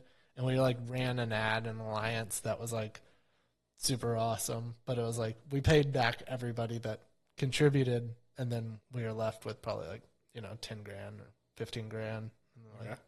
Let's go on the next video or make some shirts and stuff. I guess we might as well take a look at this this ad here. So I'll let you kind of so the whole story behind this. This is great. This is probably the only time, like the reason why we only ran one ad, but it's so me, Chad, Ruck, and Francois are the only ones that are there. Everybody else was out of town at like a photo, like doing a tour or traveling something. But we were like, we need the photo for the ad. Like, we got to come forward. Like, Alliance is like, oh yeah, we got to run that at, deadline. So we just hired a few different people just to play all of them. Like, we got Harf wiping down the tailgate of Francois. This is Francois' Buick Electra, 67, I think. Badass little car. And then we have this like dude that we buy weed from, play Watson. We got Parks is just a guy that worked at the gas station. But anyways, we just threw it all together. And this is like a drive-through gas station. Like it's like pull through. Like it's a pretty amazing little spot. But that's in Florida then? Yeah. Somewhere. Yeah. Beverage Castle. Oh, so you can buy beers and stuff. Oh yeah, for sure. It was like, it's classic. Beverage Castle in Lake Alfred is like spot on. But there's also even Weinecker in here. And at this point, we didn't think Weinecker was in Pointless because he was pro, but not like really. Like he like basically hung out with us more than he was like a name in wakeboarding, whatever. And then we put Britney Spears' face on him. It's pretty mean. It was pretty messed up. But we were like, this is just the crew. And then it was like, Andy's got the best spot in the whole lineup. Front and center right there. Yeah, we're like, well, it'll be funny if Britney Spears is in here with Francois and this 50, 60-year-old dude that's Parks, whatever. And, I mean, it's a terrible photo. Everything that's going on in it is just a horrible ad. But because of us putting Britney's face on Nick, he got super pissed and was like, the fuck? Like, why would you even ask me to be part of this if you weren't going to feature me in it? And we were like, yeah, it was pretty messed Sorry, up. dude. Sorry, it was so messed up. And we're like, you know what? You're in the crew. Like, you are here. You've been part of it. We got footage of you. You're getting a section. You're part of the crew. I don't know why we didn't think that. To tell you the truth, it was super messed up of us to do that. But it's a classic ad. But you can see how terribly it was shot. I think Maddox probably shot that for us or whoever. But He's double fisting. I mean, yeah. We got 40s in there. Like, I mean, it's a classic ad, but the fact that half of us aren't actually even there. That makes it better. Yeah. That makes it way better. I'll put the photo of this in. So you Yeah, guys, and even you the guys can cover. see. I was super stoked on the cover. I mean, it's the first alliance of... I don't know, Shane. I don't know if I can get on board with that. You don't like the cover? He didn't land it. Yeah, I know. It was the ballsiness of it. Committing into that. A wake skater committing into that was like... I don't know, next man. level. He didn't land it. No, I know. It's easy to look back and be like, yeah, no, he didn't land it. I mean, So it's fucked up. No doubt yeah. about it. Like he was doing something that most wakeboarders wouldn't do, and he was doing it on a wake skate. Like it was crazy. Like especially a rail like that nowadays doesn't seem that crazy. Not super weird. Then we were like, what? Like even wakeboarding, we were like, we don't know what could happen. Like we could fall. Like it might be too steep. It might be too great. Like even if you do hit it and you come off, what do you do? How do you land this? It's not skirted. None of you guys put skirts on your rails back then. None of it. But I made the cover. I'm on the ladder there. That's you right there filming. Yeah. Or are you taking a picture filming? No, I'm filming. Filming. Okay. Yeah. But I would actually. I would give this a lot of credit. That rail, even by today's standards, how high did you say it was? 15. I think it was. 12? I would say in between 15 and 20 feet. Because it was like 3 feet deep water, and I think we had 20 foot, like 4x4s going up to it. Okay. But it was You like, combine that with the low pole. That's oh, it did. compared It to a was, cable. Like for the time, we were like really stupid for even making it. It was like. So there were some stupid rails back then. Oh, Stupid. I don't want to say stupid. I think they were sick and they were gnarly. One of which that comes to mind that I don't know if you got clips on this or not was the U-Haul truck. Yeah. Did you get clips on that? Yeah. Okay. Explain that. Why did that happen? What? I think that because that was Mark Bame and Bump Films, and that was for Free for All, I think. And it was like wakeboarding, like rails were blowing up, like with what we did, because this is after Post Pointless or right there around the same time.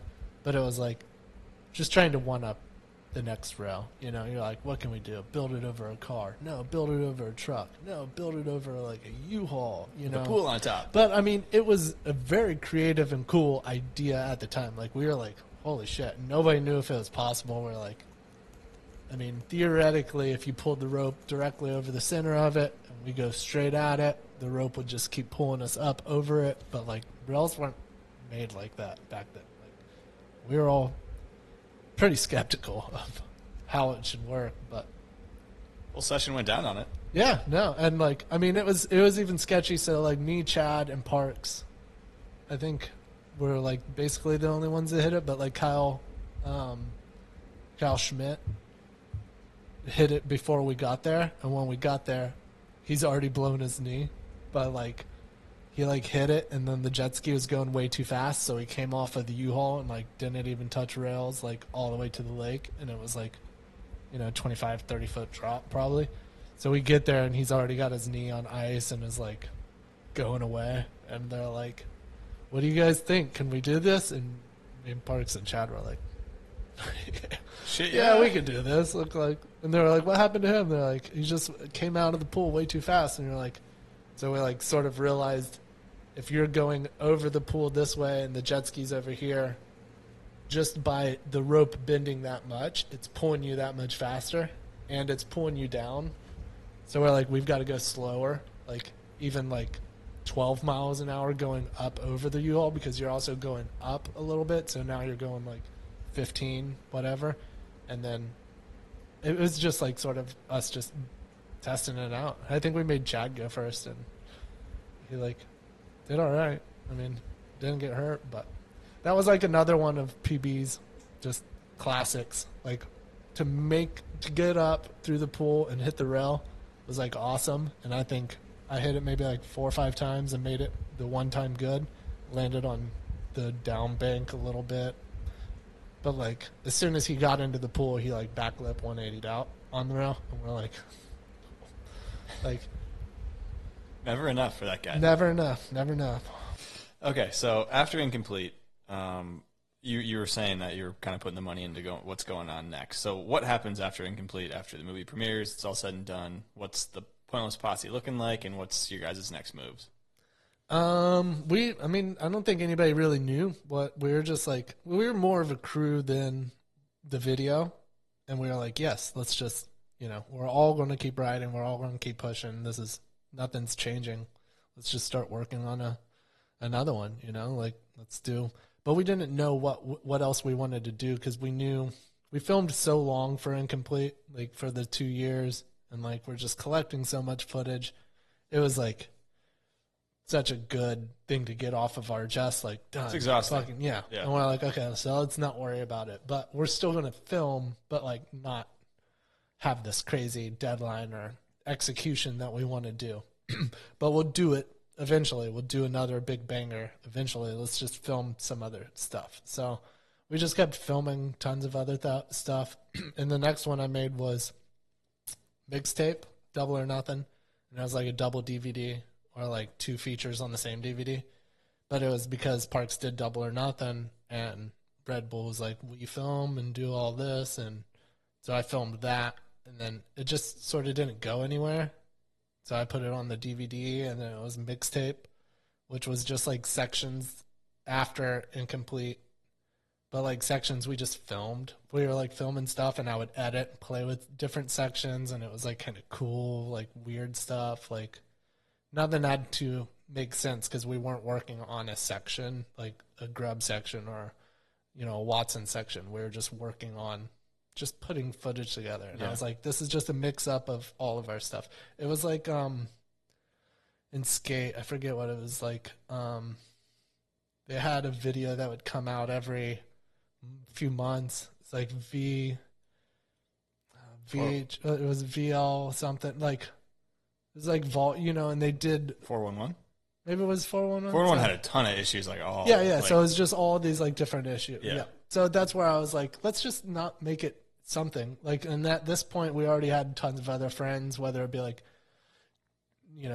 Tino's or Jimmy LaRich's or different people that were like part of the squad now, but like not part of the core Pointless. And it was like we were wakeboarding with a lot more people, because it's like growing, like everybody's there.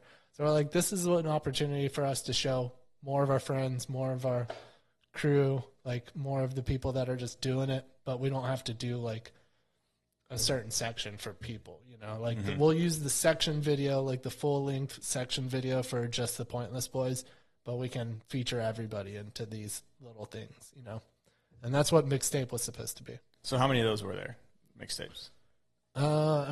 Still a shitload in my garage. No, it didn't. It obviously didn't do as good, but it was like, it wasn't anything. It was like, it was confusing because nobody knew what it was. It was like a half wake contest, half wakeboard video, like bunch of footage. Yeah. Yeah. And we were like selling the clothing in that. Like we had the catalog in the binder of the DVD. So it was like, that's where we're like, we wanted to sort of start turning it into like a more open, like let's do more products. Like let's have shirts and hats and like bring more people in, so it's not just this core. Like, it doesn't have to just always be us, style thing. Yeah, whoever's down with it. Yeah, yeah, make it down with it.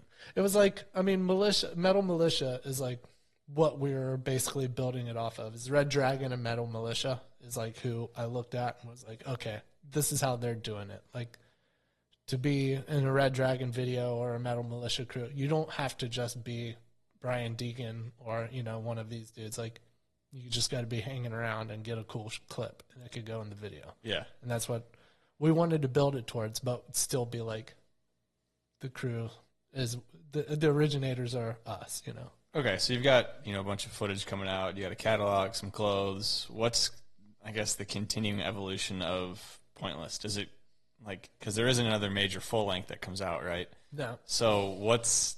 Well, like, sort of buckles at the point of, like,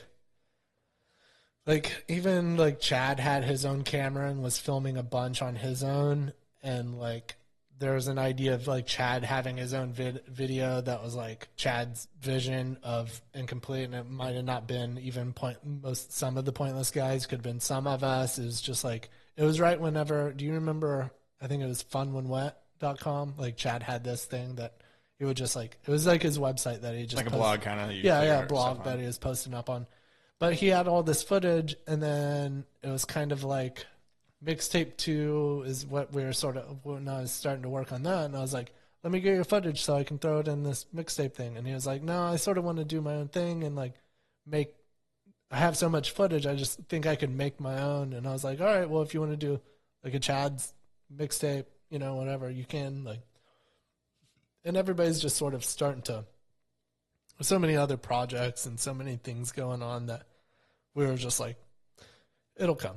We'll, like, keep going. Like, yeah. we're not worried about anything, And then, and honestly, like, after mixtape, we had all of these shirts, and we wanted to build it into a full brand. Like, we had an idea of, like, talking to a manager to come in and, like, sort of run the Pointless brand, so we could almost turn it into a Metal Militia and stuff like that.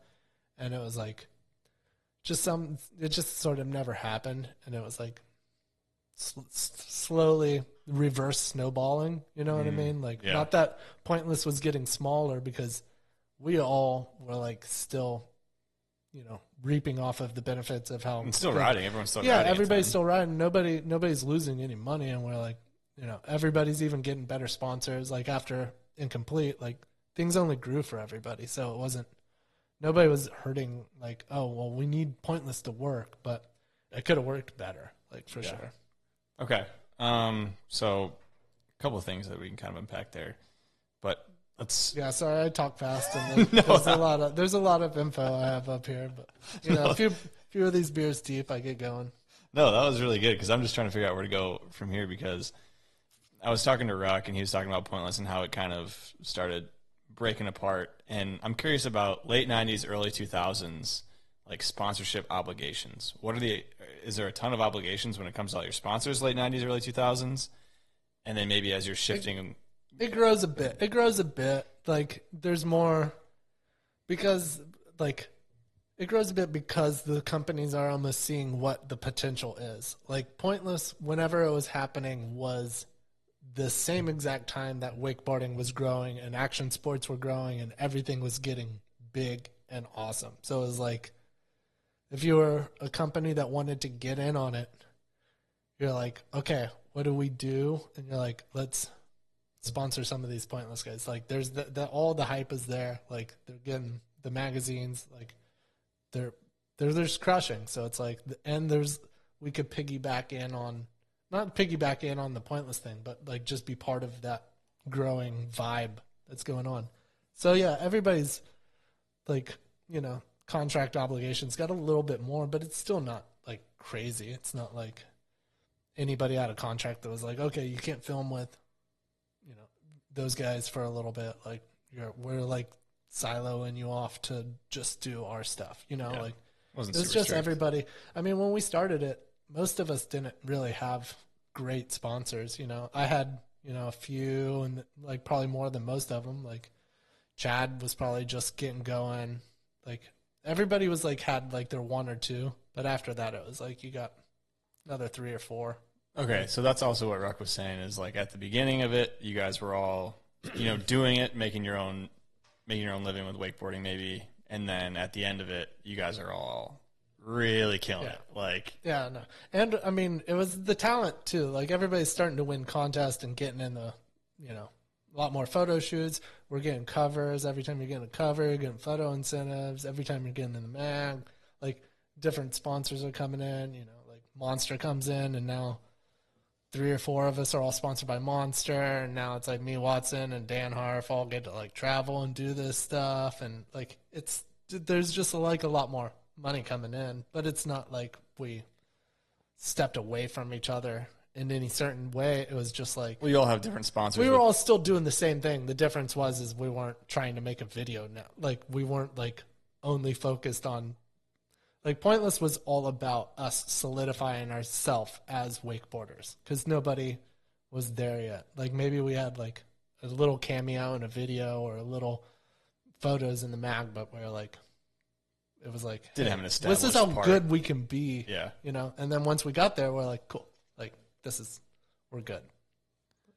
All right, let's talk about Relentless. Now that we're in the, movie, film, video parts. Relentless, so...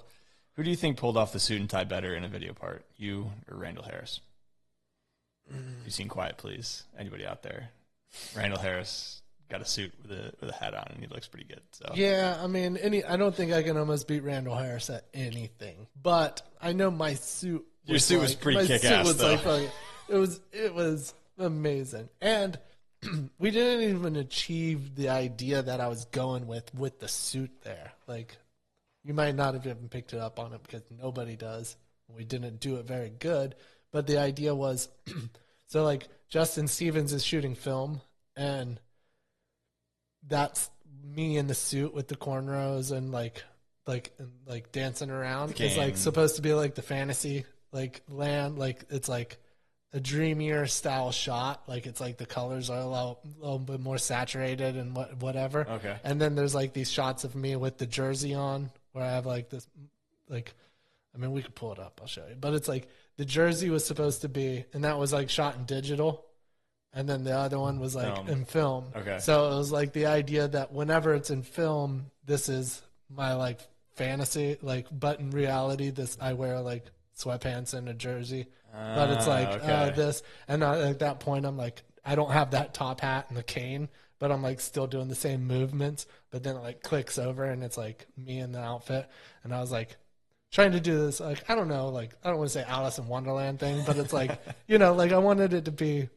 Tell them a little bit of story. Yeah, like this weird. And then it like steps into the film of, the wakeboarding and the film. And I was like, this is the dream, is me wakeboarding and getting the section. Like, so that's like, it's a little too in depth for your average wakeboard video watcher, but. And then we didn't achieve it much, but so that's the idea behind that whole weird outfit shit. So. I like it. It's entertainment. It's good.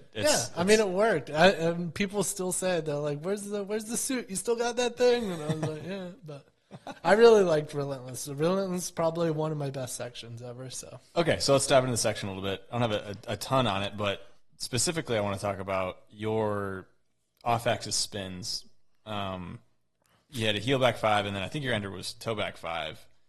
And they were both like very unique looking, I guess I could say, for a backside spin. Well, that was right when toe side backside spins just started, and like me and Danny just sort of figured those out. Like Danny was doing them too, and he made them look way better. Like actually the way that they were supposed to. Like mine weren't bad. Mine were like looked like. If you didn't mean to go off axis, but you did, but you still made the trick. Whereas Danny's looked like a snowboard, like Japan Air, like whatever. But we both started doing them at the same time, and I was like super stoked. Yeah, toe back 5, and then I think at the very end I did a heel back 7. Okay. Which was actually from Double or Nothing that year. The heel back 7 was? Yeah, the heel off axis back 7 okay. was shot in a Double or Nothing. Gotcha. So, okay. But yeah, no, and that was why I was like super stoked with it, is because I, we came up with a whole new way of like sort of spinning. Like it was a new little version. Like Parks has done a little bit. Like he did, I think, a toe batwing to blind and like backside off axis 5s and 7s maybe. But like the toe back 3, the way me and Danny were doing it at the time was like, we're on to something. Like this is sick. Yeah, no, those heel and toe back 7 or 5s, I think, very, very good, stand the test of time, just because they look so much different than a flat spin or any sort of like invert with spin. So it's it was really cool of kind of being like, how do we go off axis? How do you just go off axis on a toe back 1 or 3 or 5, but not like eat shit, like because nobody was doing it. So we were like baby it, and then like whoa, like you get out of control in a little bit. So. Yeah, skipping quite a bit ahead. Son of the entertainment director. So is this your last kind of project you filmed? Like full Son of the entertainment director? I'm surprised that you actually went and found that one. That one's okay. So I didn't go and find that one. I actually used to watch that quite a bit because really? I love the song. For me, I don't know who I was talking to. Maybe it was Wes or somebody about the importance of a good song in a part. Yeah. Or a catchy song or whatever one you can rewatch and re-listen to. And that one, for some reason, like it's a good song and it's a good part. And it just stuck out to me, and I would watch it over and over. And that's amazing. No, that was just like all this random footage that I had just had laying around, and was like, nobody else is making me a section right now. Like, let me just all put this together. And then my dad actually used to refer to himself as the entertainment director. I was going to ask where the my dad was like at the ski school back in the day, but like, I'm entertainment director, and I don't think you're having enough fun. Like really funny. Like, well, but so I was like, son of the entertainment director is like a very funny title for a section. I was like, that's pretty good. So, what's it like to pass out in a jet? I think that's the opening clip. You don't remember. I mean, you don't know what it's like because you pass out. You actually don't even know you passed out until like you get down or they tell you you passed out, because you're in this jet and you're like doing everything. You're in a 12-point harness. So there's like strap. And they're like, do everything you can to try to stand up out of the harness. Like, lock your toes down, try to flex your heels, like stand up, flex your calves, like push as hard as you can against this thing and like flex every muscle from your neck down. That's how you keep blood in your head. Okay. And then the hic, which is you're like, and that's how you have to breathe. Like you can't, if you go, like if you actually just gets pushed out of you, probably. You're just like the pressure will just go and you're gone. So it's like this. And like the moment, so they're like doing that, and you're like, you think you're doing it, like you're like, okay, ready, hit it, and you're like, your vision goes, and then it like gets down to this little point, and then all of a sudden it like comes back, and you're like, whoa, I almost blacked out there, and then you watch the footage, and you're like, but yeah, no, I like passed out. Okay, like so 3 times. You felt it getting black, but you never realized that you passed out. You don't really realize, like, because it gets so tight, and then as soon as it gets tight, you're like, wake back up. Because as soon as he sees your head drop, he, like, flattens back out, and then all of it goes back down. Yeah. And you're like, you can even hear me in, like, I don't know if it's in Son of the Entertainment Director, but there's a point where I come back, and I'm like, whoa, I almost blacked out right there. And he's like, yeah, you did. And I'm just like, but, like, yeah, passed out, like, 3 times, threw up once in the air, once on the ground. Like, as soon as I landed on the ground, I threw up again because it's like your body's like so all sorts of messed up. But yeah, by far the coolest thing I've ever got out of a pretty wakeboard fun contest for sure. Like, so how did that happen? I won double or nothing, and that was one of the prizes. Yeah. So we used to give 2 prizes: biggest air and best trick at double or nothing. And I think one year, I forget who won, maybe Andrew Atkins or somebody, but they got to ride in like a NASCAR. Okay, yeah, I heard about that. And then this year it was like Blue Angels trip. So me, Murray, and Parks all went to go up and do a Blue Angels trip. Was this? You said he won. What did Atkinson win that year? The NASCAR trip, but he won biggest air or best trick? He won, I think, best trick. Okay, and it was like a Mob 5 or something. Okay. Or I don't remember who won that one. And what year did you win with it was a Toback 7? Yeah, Toback 7. I don't remember what year that was. Yeah, but. and I almost won Biggest Air too, which Okay. was like an extra bonus on top of like. Not only did you win both prizes, but you like get like an extra $5,000 bonus if you win both. Kicker. Okay. Yeah, and it was still arguable. It was very arguable because we used to just judge on frame rate. Okay, run us through that. Yeah, I was about to ask. So we didn't know how to do a big air contest when we first did Double or Nothing. And we came up with the idea that we're like, okay, so like a digital camera runs at 60 frames per second or like 30, whatever it is. Like a VX is probably a 30 frame per second thing. So we're like, technically you could judge because it's down to the 30th of a second on how many frames they're in the air. Like as soon as and you could go to the point where they leave the wake and you just count 1, 2, 3, 4, 5, like for as many Click frames. through it. Yeah, until they touch so you'd be like, oh, that was 63 frames or 64 or whatever it is. And then so like that seemed the most reasonable way because it's really hard to figure out who goes the biggest on a wakeboard. Like, and I thought we had it figured out, but then on that year, Murray did a really big railie, but his like went flat and out, and I did a bat wing and like came straight down, and I think we like tied on frames, and they were like. The last frame is like subjectable on like when you leave the wake, like if you've left but your tail still might be touching, and his was like clearly gone or like maybe not quite. He like, and I'm like, well, this might not be the best way to judge. Sounds like a good idea. Yeah, no, it sounds like a good one, but but I wasn't mad because I was like, dude, I won best trick anyways, yeah. And that was even a crazy one too because.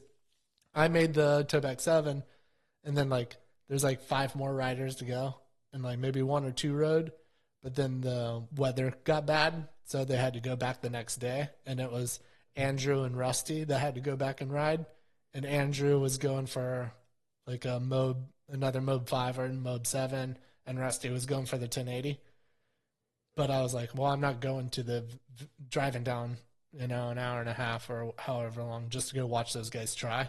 So I was like, Parks, like, let me know if they land anything. Because the chances of them making it in the 15 minutes or the time period was pretty good. I was like, I doubt I'm going to win, but at least really? I got something. At least I got something on the board. Like, yeah. Rusty was, his 1080s were, I wouldn't say consistent by any means, but he could do them. But 15 minutes, yeah. You got a long time to go. So I was like, I'm probably not going to make it. And then, like, woke up to a phone call from PB, like, you won. And I was like, yeah. And that was even, like, even the winning, like, the 15 minutes of me trying this Toback 7, I've only ever made one at the Bro Stock, which is where I sort of was the first one to make it. And then we're, like, I haven't really tried it too much. And then we're, like, doing Double or Nothing a little bit later. And the whole time I'm trying it and falling, getting close. And, like, Parks is, like, driving me. He's, like, pissed. He's like, come on, fucking land it. Do this. And I'm like, dude, I'm trying. And it like gets down to the last like 2.5 minutes. And he's like, dude, like if you fall on the next one, there might not be enough time for you to hit the next double up. So you either got to make this one or like pass on it and like go for another double up. Like you only have 1.5 tries left. Yeah. So fucking make it. And I'm like, all right. And I make the next one. So it was when you had to. Yeah, it was when I had to. It was down to the line. And I remember being like, he was like pissed. Like, it wasn't even like, come on, you got this. It was like, quit fucking around. Like, dude. You can do it. You can do it. You're like landing on your board. You're like little out the front, little out the back. Like, just do it. And I was like, okay. Crew must have been hyped. Yeah. Oh, dude, I would say like, it was so sick. Let's dive into a little bit of travel. So you've gone a lot of places. I don't know all of them, but what are some of the coolest places that wakeboarding has taken you can think of? I mean, I've gotten to go a lot of spots. I would even say most of them I don't even remember most of the trip, but a couple Teddy Brewskis. Yeah, but even just like it just like like starts to bleed. But yeah, I mean, definitely always drinking and having a good old time while I'm there. But I mean, I really like Australia. I always enjoy going down there. Everybody's always really fun. It's like good times, really funny people. Philippines was cool. I went to South Africa and I almost I was young. It was just so long ago. I don't think I remember much of the trip, but it was like, I remember that being a really cool one from what I do remember. But there's just been a lot of fun trips. Like traveling with the boys is the reason why I wakeboarded for so long. Like if it wasn't that, like I wouldn't have kept going. Just unbeatable times with the boys. Yeah, I mean, just like the crew. Like I traveled with Jim LaRich for so long on just like monster trips. Like there's a you remember in Something About Mary, where you've seen the movie Something About Mary? No, is it a real movie? Yeah, not a wakeboard movie. It's like a Ben Stiller movie. I don't think so. You've never heard of Something About Mary? I'm gonna Google it real quick. I don't think I have. What? With what is it? Cameron Diaz? I'm pulling it up right now. What? Oh my god! I'm not a movie buff, man. Dude, I don't. But it's still like one of the best movies, probably the Something late About '90s. Mary. Nope, never seen this. What? Yeah, no. Classic. Anyway. Then this joke won't hit, but some of these people will get it. I bet everybody else will, apparently, because everybody everyone's else seen the will. movie. So in Something About Mary, there's a moment where one of the guys is acting like he's an archaeologist, and he's like, "Oh yeah, I do all of these buildings around," and he's like, "Oh, you ever been to Santiago, Chile?" And the guy he's talking to is an archaeologist, or acting like an archaeologist too, and he's like, "Yes, actually, twice in 1 year," and like he's like, "Fuck." Who goes to Santiago, Chile twice in 1 year? Is the one guy I'm talking to that. And then like me and Jim were watching it, years later, and we're like, we've been to Santiago, Chile twice in 1 year, dude. Like, how crazy is that? And they're like, but it's like a funny joke of just being like, we just get to do some crazy, crazy trips. And that was like just literally going down to wakeboard and present at a wakeboard event, and like didn't even have to ride or anything. We did ride once or twice, but it was literally just us hanging out at a wakeboard event down in Chile with tons of people we don't know and don't speak the language. And Crazy. yeah, it was like, but some of that stuff is like some of the funnier ideas and funnier trips that we've had is like just weird things. Well, when you travel, you never know what's going to happen. You never know. And like, okay, I mean, you were even talking about the premieres of Incomplete back in the day. So like whenever Incomplete first came out, Wake Sports out in California, we didn't know anybody out there or anything, but they were like, hey, we want to do a premiere. And like me and Ruck, like he was probably 18, I was like 16 or whatever. They're like, okay, like, do you guys want to come? And we're like, fine. All right. Yeah, we'll come. Like we don't even know anybody or anything, but like just showing up. And this guy, Tyler Irwin, that runs Wake Sports, just awesome. Brought us in as young dudes, had some beers, shot pool all day, went to this premiere and just treated us like, borderline rock stars, and, just hung out in his shop and watched this video of, this is like, right on the climb of us being like, oh shit, we can have some fun out here. Like, yeah, we can. There's no rules right now, baby. Yeah, no, man, there's no rules ever. Like, I mean, it got to the point of my sponsors just kind of being like, you just do you. Like, you are entertaining enough. You are great. People love hanging out with you. You do you. Like, we don't even give a shit. All right, let's talk some sponsors. Sounds like a good time to do this. All right. I got a nice little list here of sponsors. So you were talking, let's start with Monster. When did, it sounds like a couple other guys signed at the same time. So when did you sign, and how'd that kind of come about? I mean, I don't even know how it sort of came. Actually, no. So, Monster used to actually be Hanson's energy drink. Hanson's juices. Yeah. So Hanson's Juices started an energy drink company, and they're like, not even started Monster yet. They just had Hanson's Energy to try to compete with Red Bull, and they're like, I think they got a little momentum, and we're kind of like, wait, let's like rebrand this and like really compete with Red Bull. Mm-hmm. So I rode for Hanson's for a split second, and then they're like, we're shutting it down, but next year we'll be back. And then then it came back as Monster, and it was like,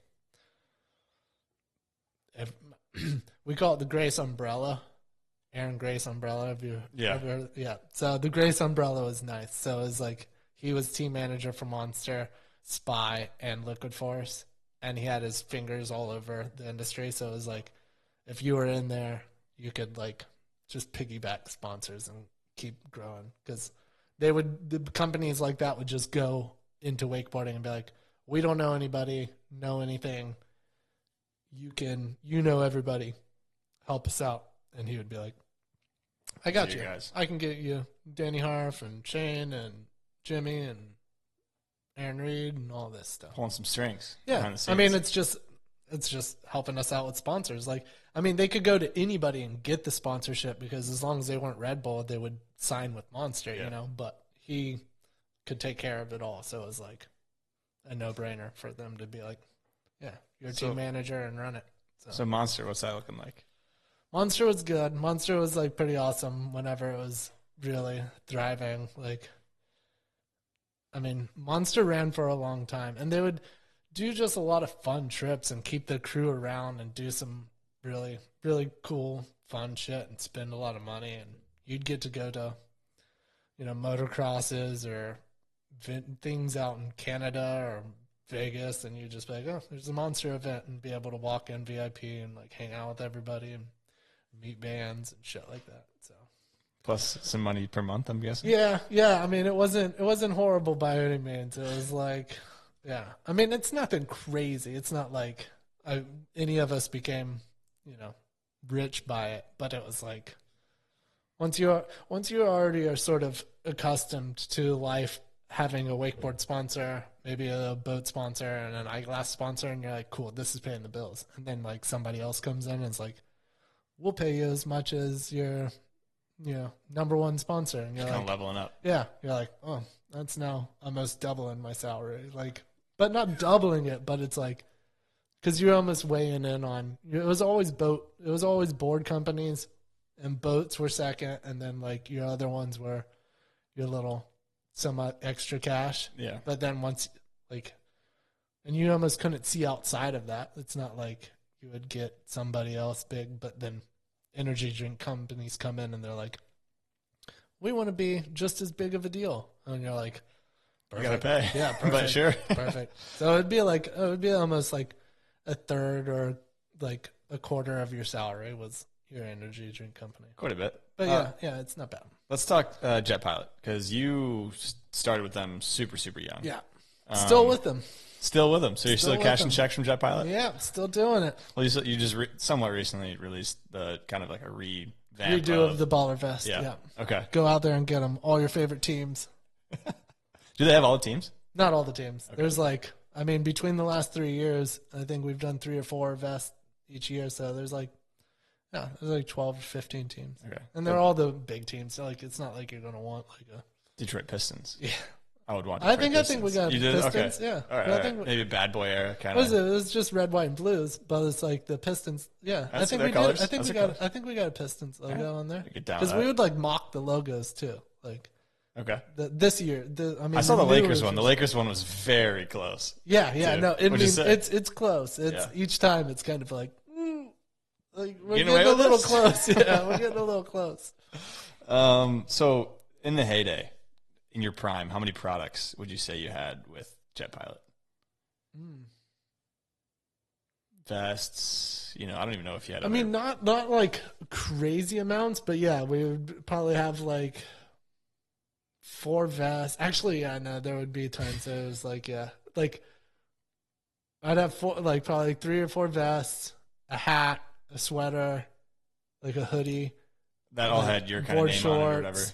Yeah, like there was quite a bit. Yeah. Now looking back on it, like, because I don't even remember. I probably have the product sitting around, but yeah, there was at moments there was because they would just kind of be like, "What next?" And I'd be like, "Let's do a flannel." And they'd be like, "All right, flannel." Well, and like make a flannel. And Yeah, then you like, did the board pants, and they said, "All right, all hail King Shane." like one of the dudes, like, so Jet Pilot used to be ran by this guy that started Jet Pilot over in Australia, and then they had like Jet Pilot America and there's Jet Pilot Europe.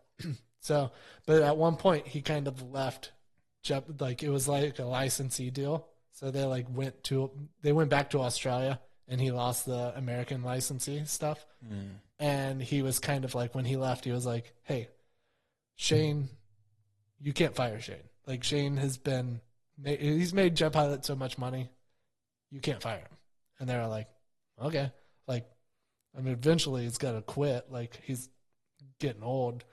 Oh, no. The boy just keeps chugging on, and they haven't fired me yet. No.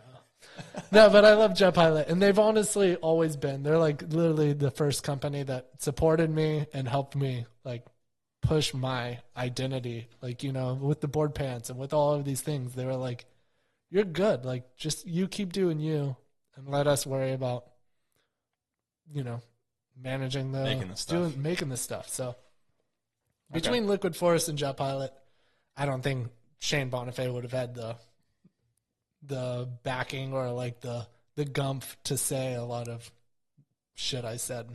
So Okay. yeah, I mean, I like there was like that. Yeah, I mean, there was a moment where I talked a lot of shit on, you know, just like riders or different things, but I was like, I'm okay. Like, none of these guys are going to leave me. Liquid's with me. Jet Pilot's with me. I can sort of I'll be all right. do what I want. Yeah. I like that because you need a little shit talking, political incorrectness in the sphere. Not everyone being a goody boy. Yeah, no, exactly. I mean, and I always liked guys that like stuck up for their beliefs. Like, if they didn't like what was happening within the stuff, like, stick up for it. Say your two bits. And right or wrong, it's entertaining. Yeah, exactly. So I mean, controversy sells, you know. Amen. Speaking of that, you and Aaron Aubrey, see, that's exactly what I'm talking about. I knew you were going to go there with that. Hold on, I got to get a beer for this. Okay. All right. Yeah. Aaron Aubrey, crack that bad boy. Yeah, we got some shit talking to do. So let's just run through, because this was years and years ago, right? So yeah, this is a long time ago. Yeah, what was the reasoning for the comments you made, and what were they, and the whole situation? Yeah, so that was okay. So there's a dude, that Brian Gardner, that used to work for Wakeboard Canada, and me and him always got along and talked a lot of, you know, not smack, but just like had very opinionated views on wakeboarding.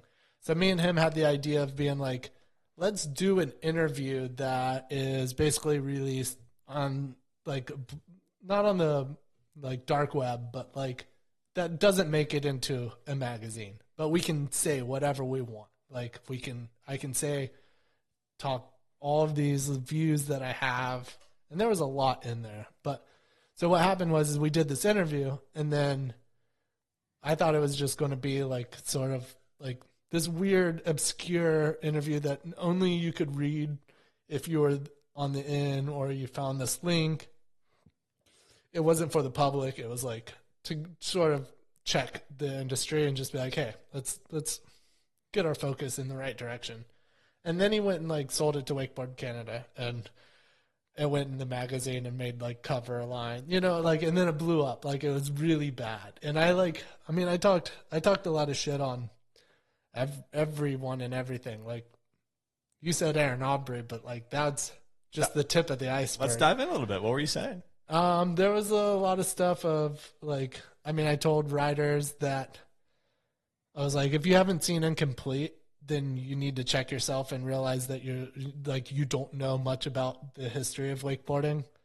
And I nearly got choked out for that one. In real, like, legit choked out? I wouldn't say like legit choked out, but there was like a very heavy. There was a heavy argument that was like had a hand around here, and it was like, you know, like it was like obstructing my voice, maybe not my breathing. It wasn't like choked out, but there was that. There was like, I talked shit on the chief judge of the Pro Tour, which was Chris Bischoff, and I was like, there was a tour that I went to protest and be like, I definitely won this heat. And they were like, while I was protesting, they like sent the riders off. So the next round was already riding and that guy was riding. And I was like, how are you going to let me protest, but like not hear me out? Like, you said, okay, yeah, protest. And then let's judge the next round. Like, so for the people who don't know, protesting as in you're allowed to do this if you don't Yeah. feel these results. So are yeah, correct. like if after, let's just say like 4 people go out and ride, and that's the heat. If top 2 make it into the next round and you get third, you're allowed to go up to the chief judges and say, prove to me why you think I didn't get second. And I can say, I believe I got second because of these reasons. And you're sort of just allowed to go over the scores and like if you can convince them, it's rare, but like you can be like, he missed this grab, he butt checked this, maybe you had it written down wrong, but like you can argue. And that's what's cool. You can go and argue the fact that you think you rode better. Moral of the story is what you were doing was other people do it. It's not like No, I wasn't like out there with picket lines, like protest this, like F you. Like I was like, I just want to argue this, like because it was very tough conditions, and I made a few good tricks that were very arguable. And then while I was protesting, they basically sent that rider. So it was null and void. Yeah. What you were saying. Yeah, I was up against this dude. I mean, let's just say it. It was Rusty. You know, I was protesting Bone against crusher. Rusty. All right. I was like, I made like a few. I made a dum dum. I made like rolled a blind. I made a few things, and the conditions were so bad that we weren't riding. No, but this isn't even on Rusty. It's like he rode 2, and they just were like, Rusty is on to the next round. It's almost like live scoring. So like I run over to the tower and I'm like, no, I'm protesting. And they're like, okay, come on up here. And while I'm like protesting, like they sent the next heat off. And so Rusty's now up against Danny. And I'm like, why are you letting me protest? You just ran the next heat. Like he's like, and this is now to make the money. Like I don't get any money. And if I would have won that heat, I would have been into the money. And I'm like, I'm literally watching my check. Like that was the quote. Is I was literally watching my check just ride by. And I was like, you didn't even hear me out. Whether I won or not, hear me out before you send the next heat. Yeah, So that was one. Chief Judge, Chris Bischoff, super pissed. Was like, not cool, Shane. Like, you can have your conversation with me, but you wouldn't put it in a magazine. And I was like, well, it wasn't supposed to be in a magazine. It's supposed to be on a blog that nobody saw, but I hear you out. And then there was the Aaron Aubrey. Like, What was that? Aaron Aubrey's was about like there was a lot of riders that were dedicated to wakeboarding and that were like committed into riding and not getting enough coverage. And they deserved like a little bit of love from whether it be Alliance or whatever, Wakeboarding Mag. And I was like, I feel like you're giving coverage to people that I don't want to say don't deserve it, but that aren't that committed. You know, and I picked Aaron Aubrey out of nowhere. Like, I don't even know why I said that. Like, because he's a really nice guy. Met him afterwards. Feel really bad. But it was like, I just knew wakeboarders that were moving to Florida, moving places to commit to being a professional, that, like, if they got a cover of a magazine, would solidify everything that they wanted to do. And they gave it to this dude that wasn't that committed into wakeboarding. Like, he didn't. Like, he had another job. He was, like, not planning on continuing much longer. You know what I mean? And I was like, dude, just that one cover could, like, change somebody's life. And, like, you gave it to somebody that you didn't need their life's change. You know what I mean? I was like, it was more at the magazine of being like, you're in charge of making idols.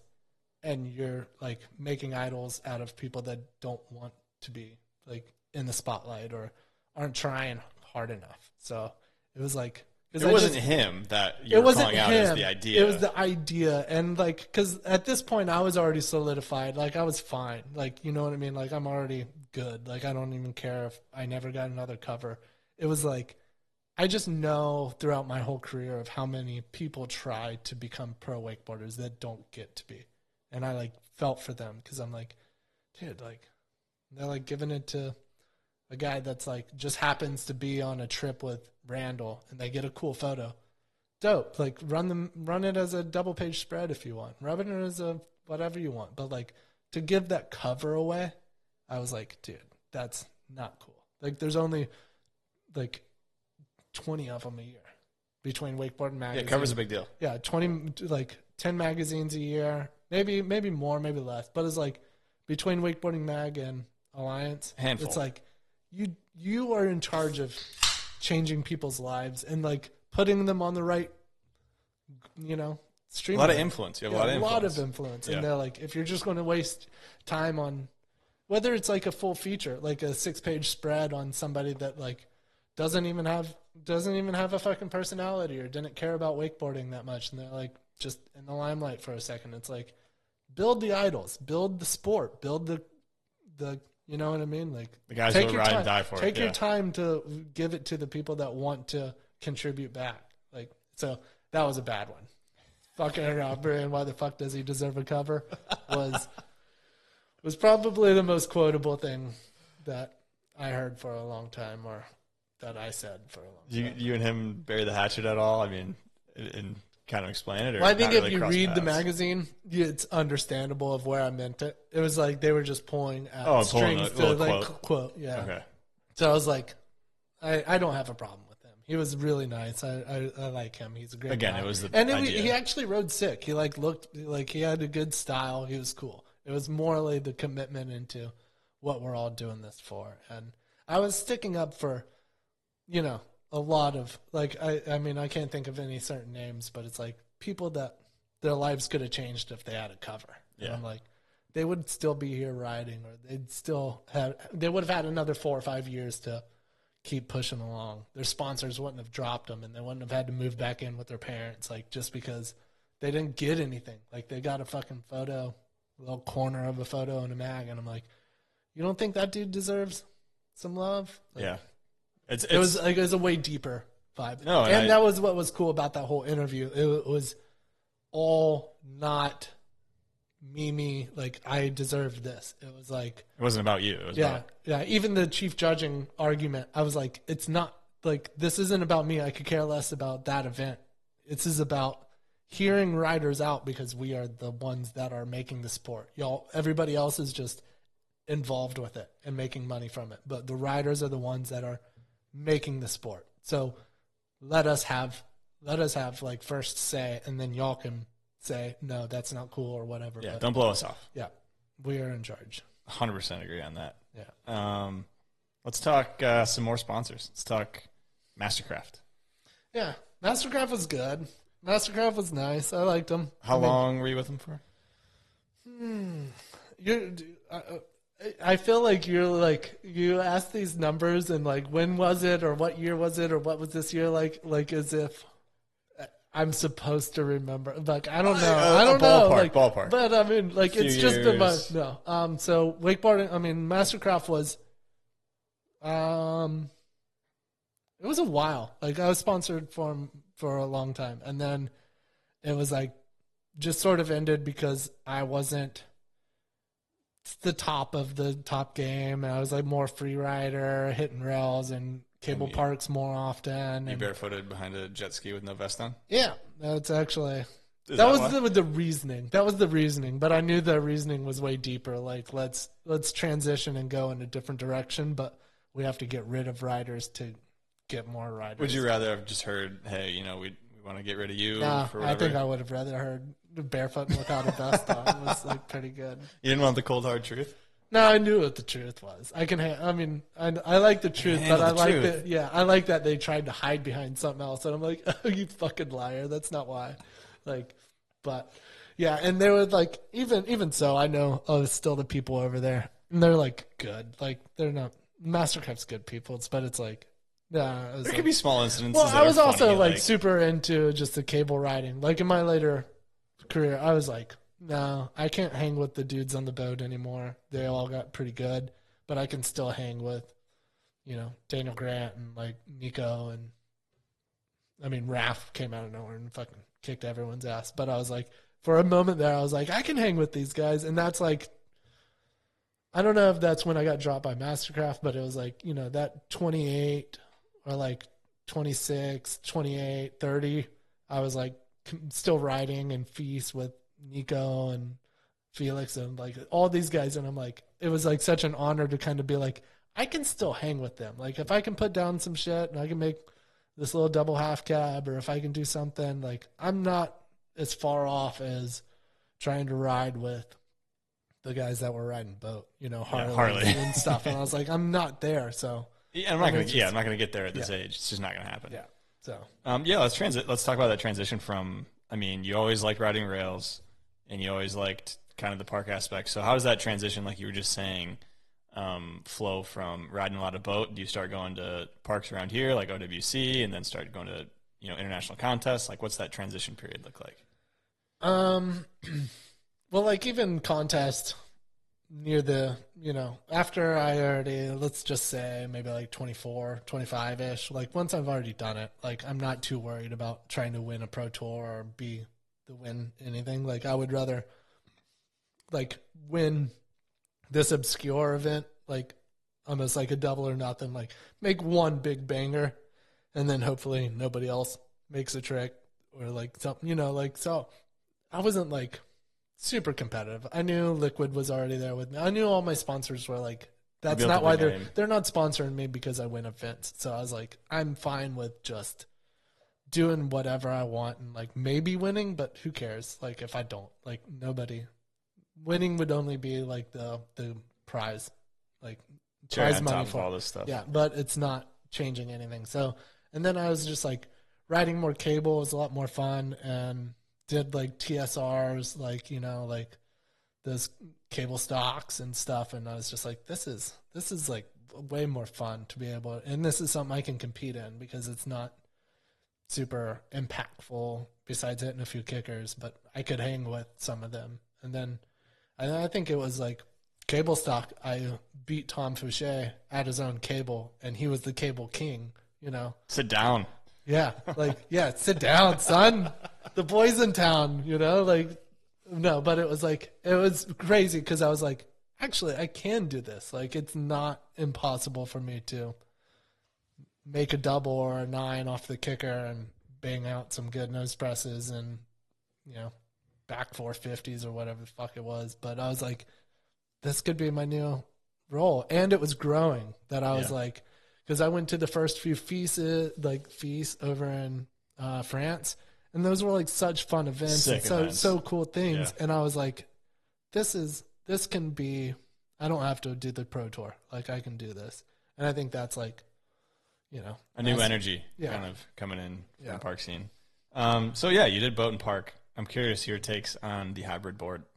You think that it's something that if you're at a high level on both, you can actually ride a hybrid board? No, I don't think I mean, it is possible if you were budgeting, and that's where it was, that was the idea of like budgeting. Like if you rode the cable once or twice a month and you rode boat 2 or 3 times a month, like this is something that you could actually ride behind on a cable. Yeah. You don't have to buy a whole new setup to ride the cable. You can still ride your own board, take the fins off. You got a grind base. Like that was the idea behind it. It doesn't work because most riders either do one or the other, but I was right there in between both where I was like, this could, like, it's not hindering me too much off the wake and it's helping me enough on cable that I could ride a hybrid and make it. And we didn't know the market of who was riding what majority of the time, you could argue it, but it was like, I was like, yeah, this is something. Possibility. Yeah, I would agree. I would say it's kind of cool. I mean, there's probably some out there that are pretty fun, but if you're like a really good cable rider, you want a cable board. If you're a really good boat rider, you want a boat board. Yeah. And if you own a boat, you can probably afford a cable board. For sure. So just go buy one. But yeah, no, I mean, there still is, I still believe that there is somebody that, rides boat. Even if you rode cable most of the time, but you rode boat every once or twice, and everybody that you rode with was like bigger boards, or they had like something that you just couldn't ride, and then you rode this thing that was like, oh wait, sweet, I got a grind base, I could put fins on. Well, it's my board. I'm used to it. I ride it all the time. Exactly. Like that was the idea, and it was like good for me because that's actually what I did. Is I still, when I was doing all the cable events and switched, I still had to ride boat for shoots and stuff like that. So that's perfect. Okay, we got a Patreon question from Garrett Cortez. So, ooh, nice. Anybody, if you want to see who the guests are early, ask them some questions. Make sure to join that Patreon. Garrett Cortez is, I don't know if this is fact checked or not, but he says you've been a part of Liquid Force longer than anybody other than who? Can you guess who's still a part of Liquid Force? Jimmy Redman. Yes. Is there anybody else that's still that would be older than you? It's just you and him. Yeah. Okay.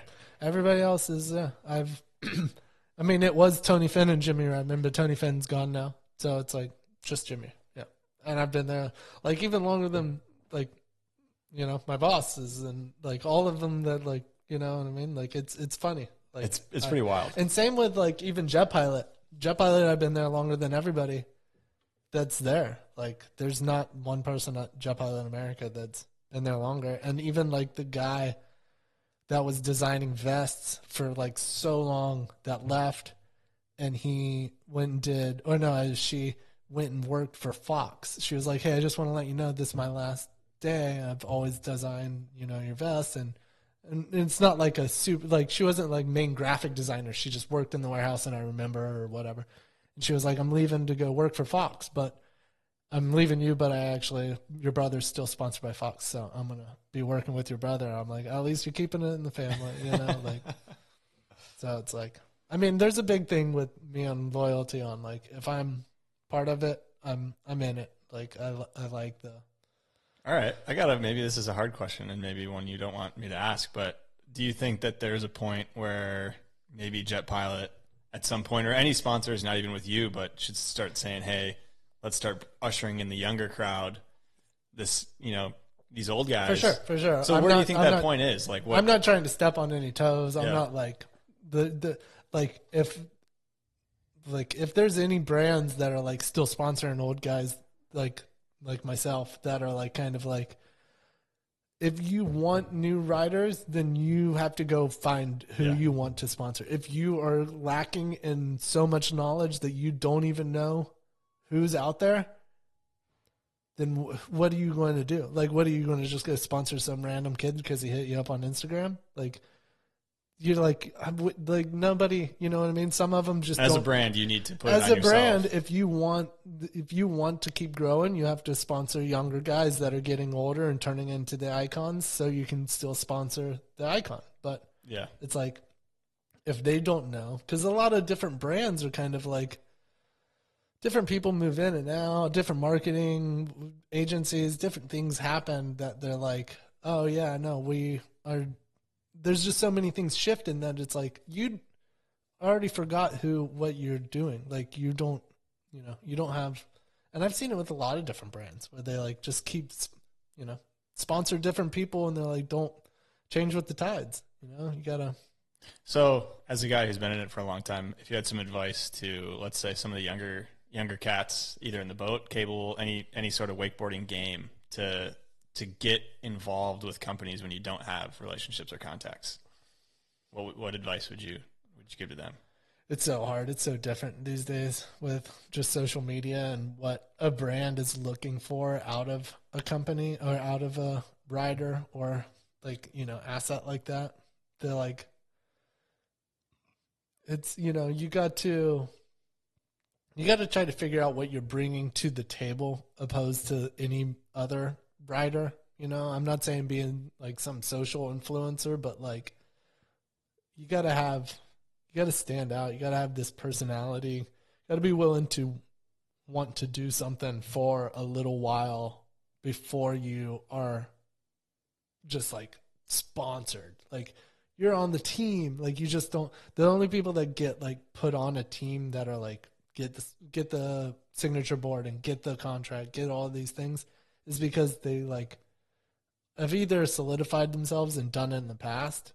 Like they come from another brand and like are valuable, but it's like, I don't know. It's so hard to say, but like as a company, if I was to sponsor somebody, I would want to see what like basically what they can bring to the table. Like not just be a good wakeboarder, because nobody cares if you're just decent at wakeboarding or really good, but have no emotion.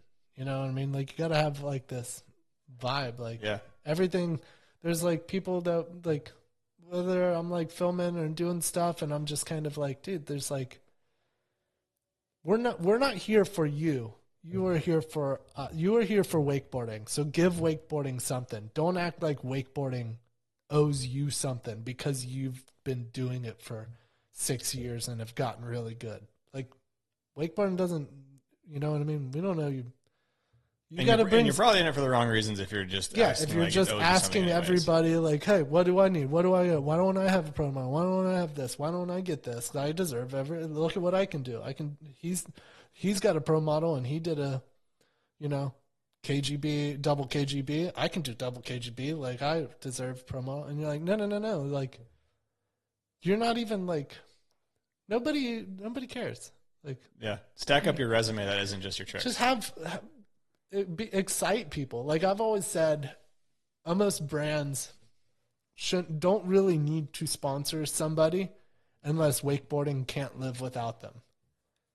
Like, why sponsor somebody that wakeboarding doesn't need? Like, if it's a person that's like kind of like, oh, I'm about to quit wakeboarding so I can go work, but they're like such a character, such a personality, that we need you involved to keep more people wakeboarding.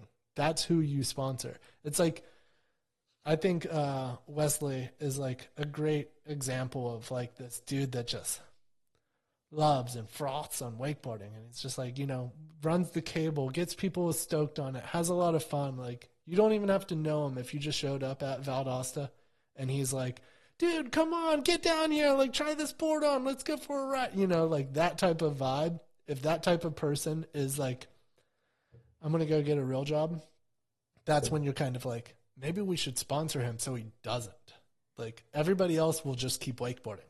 But, like, the people that are, like, saying, I'm out, I got to go get a 9-to-5 are the ones that you should probably be giving money to so they don't. That's a really good point. And no one's ever said that before, and I think that's a great way to, if you're one of those people who want to be in that position where you want companies to prevent you from leaving, make yourself valuable enough. Be somebody. Be somebody that is bringing more to the, like, riders think that they should be sponsored because they're, like, cool and they're good. But, like, that doesn't sell a vest, or that doesn't sell boards or boots or boats. Like, the one that's what sells a boat is the person that's, like, touches somebody, like, goes, hey, this is a lot of fun. Come join. Like, get into this. Don't you see how much fun this is? And, like, look at what we're doing. They go, yeah, oh, I want to buy a wakeboard now. I want to do this. And, like, that's all of it. Oh, like, and you're really good. I trust what you say now because you're really good. Because you're really good. Like, it's not just, like, the influence, like, not just the person that's like, hey, come on, get on a wakeboard. Not a salesman that's, like, getting you on a wakeboard. Like, a vibe. Like, you're like, whoa. Like, and everybody's done it. Like, I know whenever I was skateboarding or getting into whatever sport, like, you meet somebody that's like, dude, this is sick. Like, we're having a lot of fun. Like, you've got this. Like, you're like idolized. You're like, that dude's cool. Like, nobody's idolizing the one that's just like, all these sponsors are bullshit. Nobody will give me what ripping I a want. cigarette, scrolling through his phone, being like, no, I'm fucking better than this guy. I'm better than this guy. I'm better than this guy. And I won't even make content to prove them. They just should know I'm better than them. You know what I mean? It's like, it's a weird concept. But It's a weird concept, but you can be both. You can be a cool guy and also the person who is like energetic and sells. Yeah. And it's, I mean, there's two different personalities. Raph doesn't have to be this energetic dude, but like when you meet him and he's like he has this vibe that it's like, I want to wakeboard because he's, introverted and amazing and great at the sport and people like him and he's cool. He's like, it's this weird thing. You've got to know your role and almost exploit it. Like 100%. I would say like Graham Burris is another guy who like he does the craziest shit on a wakeboard you can even Graham's imagine. a great example. Goes crazy, like just crazy. Yeah. And like that's. But if he didn't have sponsors, he probably wouldn't wakeboard. So that's what I mean is you sponsor the people that if they leave, we lose something. Like we lose a personality, a difference, a genuinely good aspect of wakeboarding. 100%. We're like, we want that. That's a great way to put it. I think that's a good thing for a lot of people to think about. I think that'll be super valuable. Yeah, people probably be mad at it. They're like, "Oh, what are you saying? I don't have anything." Like, well, if they're mad at it, I'm actually going to be curious on what people are going to find most offensive about what I say today. So that'll be a perfect soundbite. What you just said right there. We'll lead the clip with that. So I do want to talk about. So you're still on Jet Pilot. I didn't know that, but kind of transitioning out of being a pro rider. So you did a lot of boat stuff, kind of transitioned to park a little bit, still doing a little bit of boat.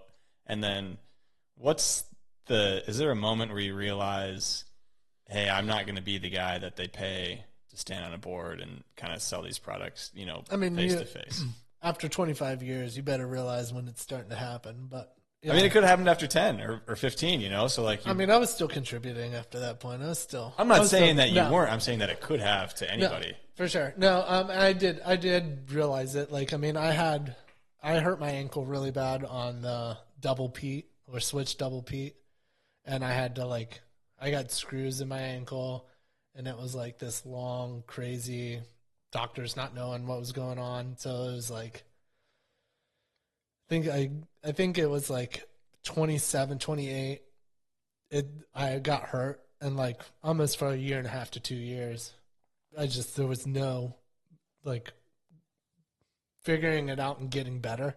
It was like these roller coasters of swelling up and getting bad, and like just nobody sort of being able to figure it out. I did like 3 or 4 different surgeries. Nothing worked. It was just kind of like, oh, this is bad. And then finally I got like these screws in my ankles that like one ankle turns like this and the other ankle just turns like this. And it's like rehabbing it, getting back and thinking it was going to happen at 30. And I'm like kind of doing shit. And I'm like, things are a lot tougher. I can't even tweak the grabs the same way. I can't do some of the stuff. And do I really want to go through another 2 years of injury?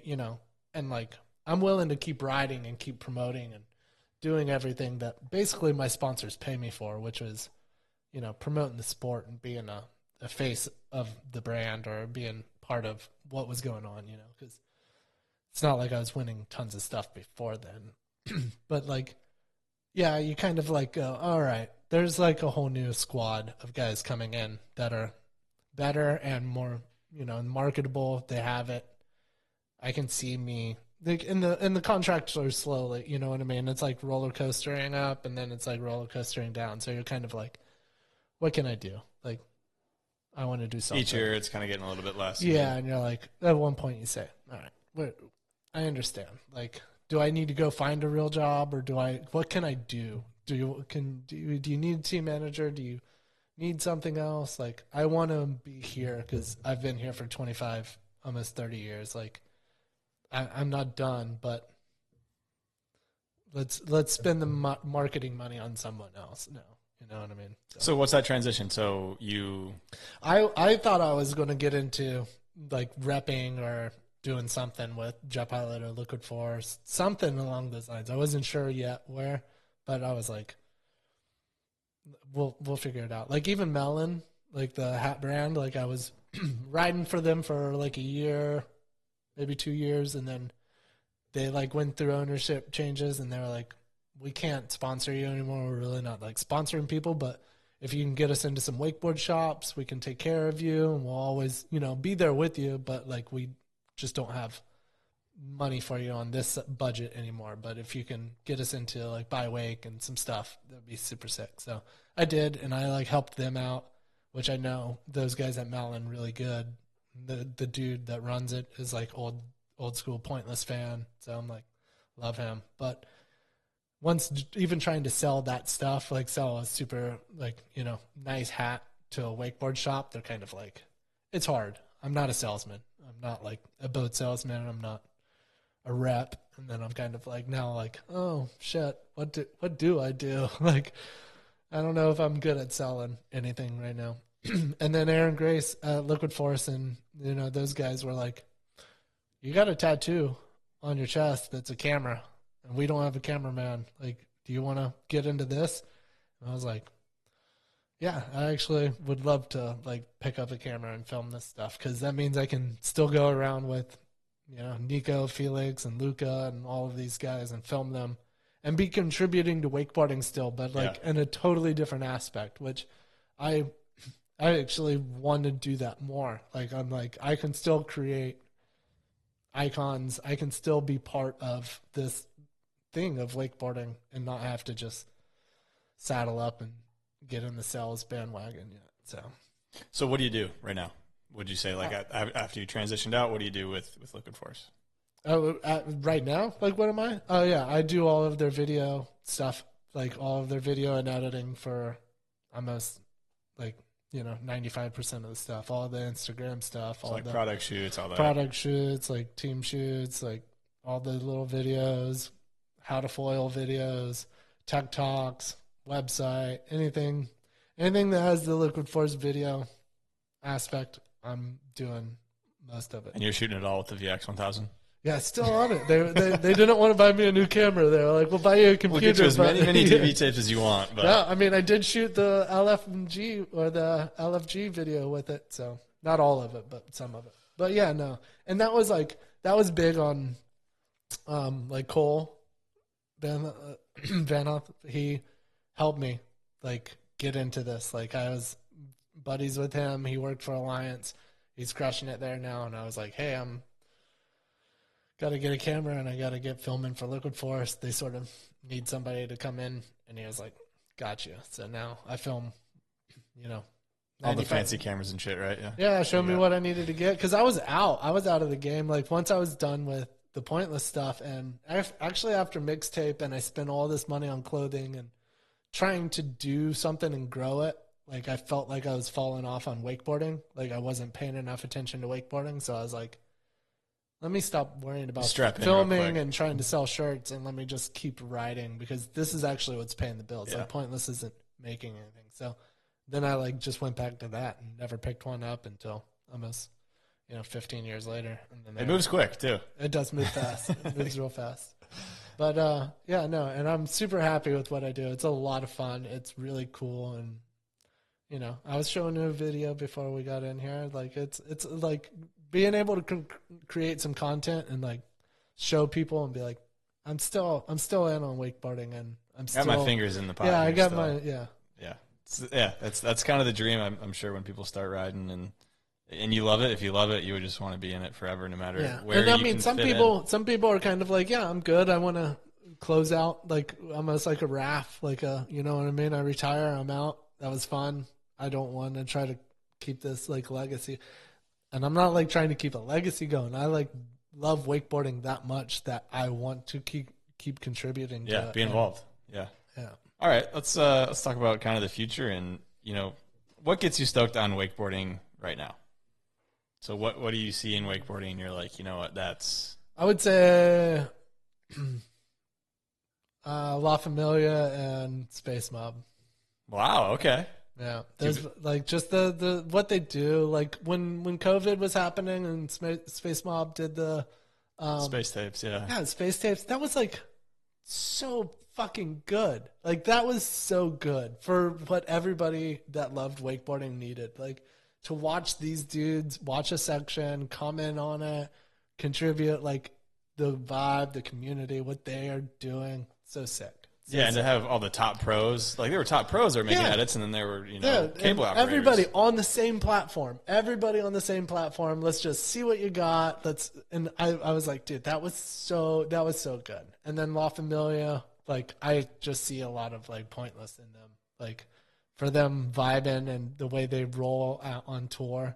I'm like, it's more like nostalgic for me to watch those guys. Like I'm like, dude, we'd be doing the same thing.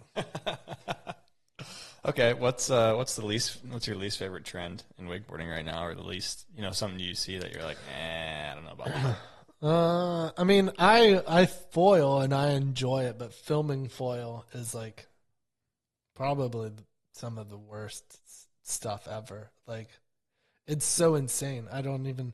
Like, filming it is totally different than what you even see whenever you see it on the Instagram. Like, that looks cool. But, like, to film somebody doing double flips and grabs and some cool shit, and then, like, to see somebody just, like, and then, like, even the carves aren't super, super aggressive. Like, Gunther's getting better. What Grubb does on some of that. Like, there's no knock on foiling. It's knock on, like...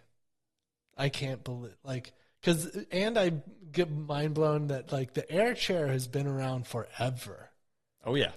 And nobody thought about putting it on a surfer or a wakeboard and seeing what happens. And as soon as they did, they were like, we're selling, we're changing units, the dynamics. Baby. We're pushing units. We're changing the dynamic of wake surfing, and like it's mind blowing. Like, but it is fun. I enjoy foiling. Like, it's cool. Like, I wouldn't say it's cool. It's fun. I would say that everyone who's foiled would say it's fun. Yeah.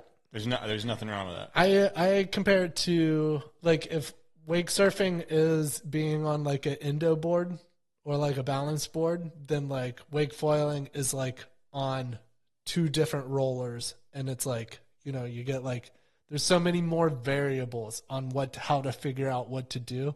And I love that like idea of being like, oh shit, I'm not good at this. How do I do it? So that part's fun, but filming it, maybe not. Filming it is. All right. What are some of your favorite riders to film? Speaking of filming, guys that jump off the page, you pick up the camera. Well, I mean, I'm mostly on liquid guys, so I would say Luca, Sam, Nico, Felix. I would put on my 4. Those like, top 4.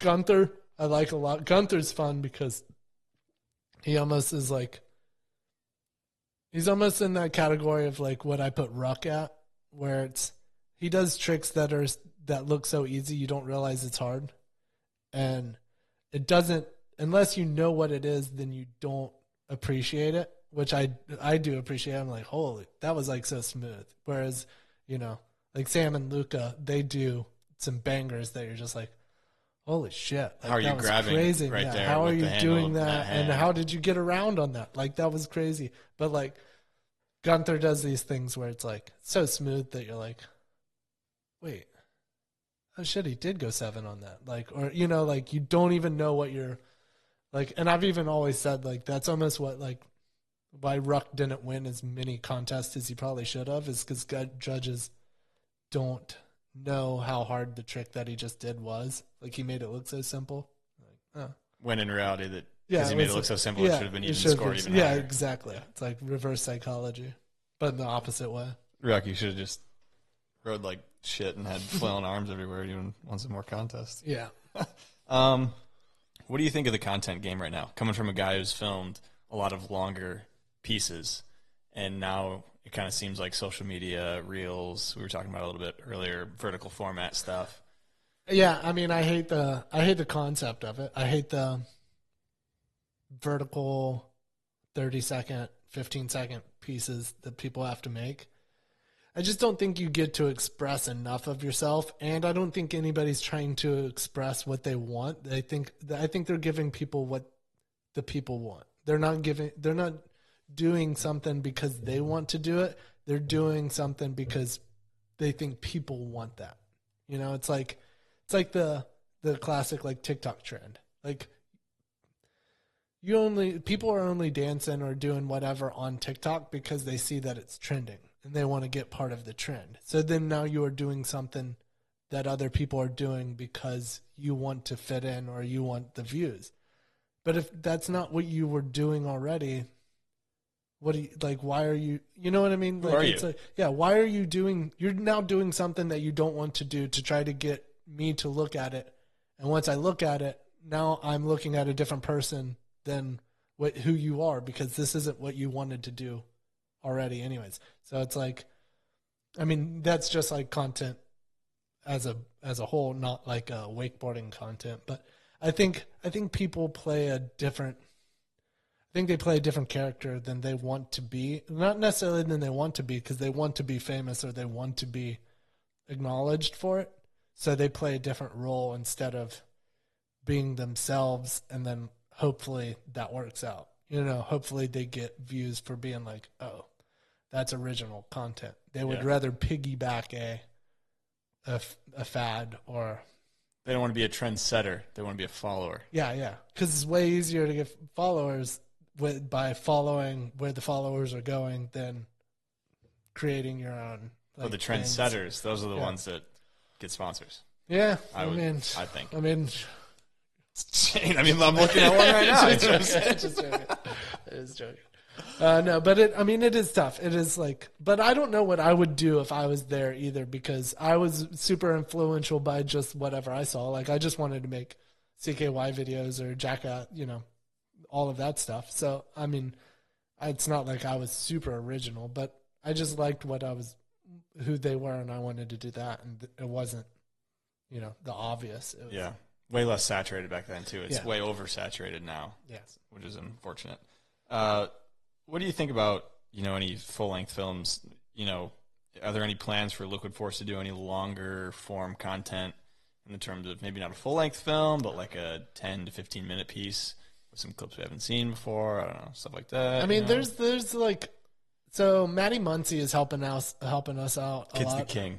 Kid, That kid is so good. the kid, he's quite a character. I love Matty. He's great on our team shoots. He's been just his whole vibe. He's like almost one that I would say is not following what you're supposed to do. Like, he wears the dominoes, and he's just like outrageous. Like, he's just good. So, but he's helping us out filming a bunch of stuff now. So there's always been the idea, like, because we get so much footage from team trips and different little things, that to compile it and make a 10-minute little thing where at least everybody gets their own section and little things. I mean, so it's not out of the question. And even Liquid's good enough that I was like, okay, let me edit everything that we need to get done, and then I want the next like month or few weeks to edit a big full length thing. They would do that, but it's like, I don't think people want it. I don't think people want 15 minutes. So it's like, why spend so much time and effort on something? I don't know. I mean, there's a few people that want it, but is that more than it's back to that, giving it to the core or giving it to the masses? See, like, what's better for the community? Yeah. And I think that they would even agree. They're like, okay, we don't need a lot of views on this. We don't need to, topple like 10K or 100K views. If we get, the few views that people, if we can watch and see that enough people watch this to the end, that's fine with us. Because Liquid's all about, like, making sure the community and the wakeboarding is, good, and they get what they need, and they, I don't know. I don't know. I think that the people might like it, because and you're right, it's not going to crack the crazy numbers, and it's not going to do 9.3 million views like some thing on TikTok of, I'm going to bite my tongue, of just some stuff I don't really want to see.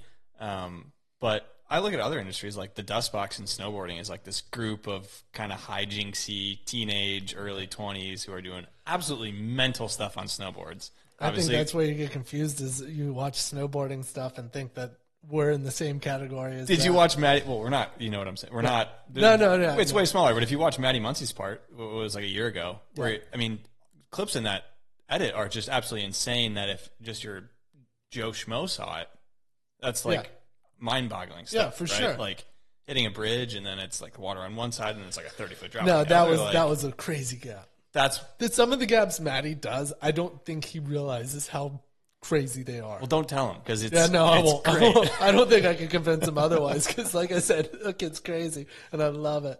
So, we call him Wet and Wild.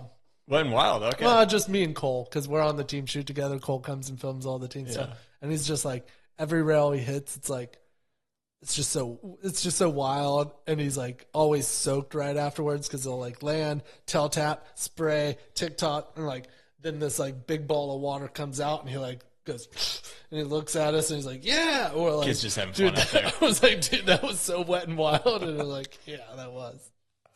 Anyways, what I'm saying is, if the 10 to 15 minute project is crazy enough and it gets the right promotion, it would do the numbers.